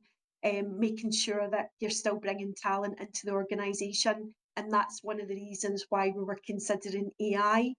The fire service used AI for their application sift this year, and we are going to find out from them how successful that has been. And it might be something that we would want to come look for permission to trial and pilot it. But it's early doors on that just now. With regards to expectations of the job, one of the good things about the exit interviews and having my team phone people when they've decided that the job's not for them within the 2 years is to try and do a lessons learned. You know, have we not explained the job properly to you enough? You know, you've been probably with us by this point 3 or 4 times during your recruitment process, but is there something that we've missed? I think we're quite explicit that there's shift working, the impact in family life. We genuinely on the assessment day go through everything with them, but there's always lessons to be learned, and that's what we pick up when we do the exit interview phone calls. So it is still, you know, that we don't ever sit back. There's always things to be doing, and one of them's always just to keep learning and how we can get better. But we do have, you know, under 5% attrition, which means people who come into the organisation, you know, genuinely want to stay. And we have got a lot of talent, so we are hiring the right people. And where we get it wrong, we absolutely, you know, recognise that and learn from it. Thanks, Heather. And I absolutely get what you're saying about criterion. It's really difficult when it's across an organisation of this scale. So maybe, you know, that rigour in training for the hiring managers is something that could be considered further down the line. And again, not for this report, but it would be good to see something along the timescales. You maybe report this to performance and I don't see it. But what are the timescales between the stages in the recruitment process? Just to get an idea of how long a recruiting manager would expect to, what's the lead-in time before they actually get that person in post? So something around that would be ideal. I'm going to turn to the staff side and the. Oh, I see Paul's just joined us. Hi, Paul. We're on item number 3.5. So I'm just about to turn to Brian, Stuart and David. So if there is anything, then I can bring you in after that. I don't see there. Oh, yeah, Stuart. No, thanks, Chair. Just briefly, Heather liaises with ASPs regularly, particularly around police promotion. So not so much on the staff selection side, but we're always reassured. I suppose it's been a difficult journey. There's been a range of different processes used and tweaks and refinements, but early consultation always helps us to then brief down through the organisation. In respect to the recruitment, just that last thing that Heather said, we can have a great deal of angst about losing people, but actually, if it's the right thing for somebody to exit the service after 18 months or come up for 2 years, we shouldn't see that necessarily as a failure. It's a choice that people will make. Clearly, there has to be an exit or a retain interview, if you want to put it that way. But at the same time, somebody coming into the organisation and for a number of years, us then having to manage, and we see that through sickness figures, we see that where people look to become restricted very early in their service, which was not a trend 10 years ago. So actually have confidence, I think, in the recruitment and HR process to allow people to exit the service with dignity if that's the right choice for them. Yeah, that's absolutely, especially in this society where, you know, jobs for life are certainly not the standard any longer, is it? So thank you for that. Brian, did you want to come in? Sure, yeah. The only thing I'd say from an SPF perspective for recruitment is we are reassured of the steps the organisation takes to make the processes fair across the board, to make sure we employ the right individuals for the organisation. And as Stuart's alluded to, those people who wish to leave have the ability to do that if they find it's the job not for them. The only other thing the force could maybe do to give themselves reassurance, if that was required for the committee, is benchmark against other forces in the UK to see how their position is. in this situation. And I think we may find, bear in mind I sit in a number of committees around the UK, I think that the figures here will probably be above the higher level than other forces, but it may be something they could look at. That's a fair point. Yeah, that is a very fair point. I'm also really mindful of the sheer volumes that team is dealing with. So just a big well done on behalf of the committee, because it must be absolutely relentless at times. You just go from one appointment to the other, so or multiples at the same time. So well done to you and the team, Caroline. I was just going to add exactly the same, Angela. The team do an absolutely phenomenal job, and compared to other organisations that I've worked in, I've not seen this level of volume, and the diligent and the hard work that the team put in is absolutely commendable. So Heather, thank you. Under your leadership, if you could pass that on to the team, it's hugely appreciated. Yeah, it is very much acknowledged. So thank you for that, and thank you for the report. Right, we will move on now to item number 4, which is the annual workforce report to the authority. So this is a report that's coming here, but it will go to a board meeting in due course. And Grant, I know that there's quite a lot in this one that we've also considered earlier in the agenda 3.1, but it's for a slightly different purpose. But Grant, do you want to say anything else in relation to this report? Just a couple of points, Chair. The paper provides annual sight to SPA board the relevant reports from People Committee in relation to workforce data and Year 2, Year 3 implementation plans for People Strategy and SWP. It narrates the background relative to People Strategy and Strategic Workforce Planning, the Chief Constable's policing vision for 2030, refinements to reporting processes, ongoing iteration of thematic reporting to reflect the People Committee's reset, and year-end reporting against the People Strategy and Strategic Workforce Plan. The paper and appendices contain exactly the same information presented and discussed under items 3.1 and 3.3 today. Therefore, this is an overarching report submitted for member endorsement to progress to the SPA board. Thank you, Grant. That's really helpful. So we did have a range of questions for particularly 3.1. Are there any other points that anybody wishes to raise at this particular stage? Bearing in mind that this will go to the board probably in the July meeting. But if everybody's content, don't see any hands up. And from Brian, Stuart and David, any further comments, or you're okay? Okay, thank you for that. Okay, thank you, Grant. A very, very comprehensive report. So we'll look forward to presenting it to the board in due course. Thank you for that. Thank you. Moving on to the final item on the public meeting, which is the committee work plan. And this is really just for noting, unless there's anything that any members would like to raise.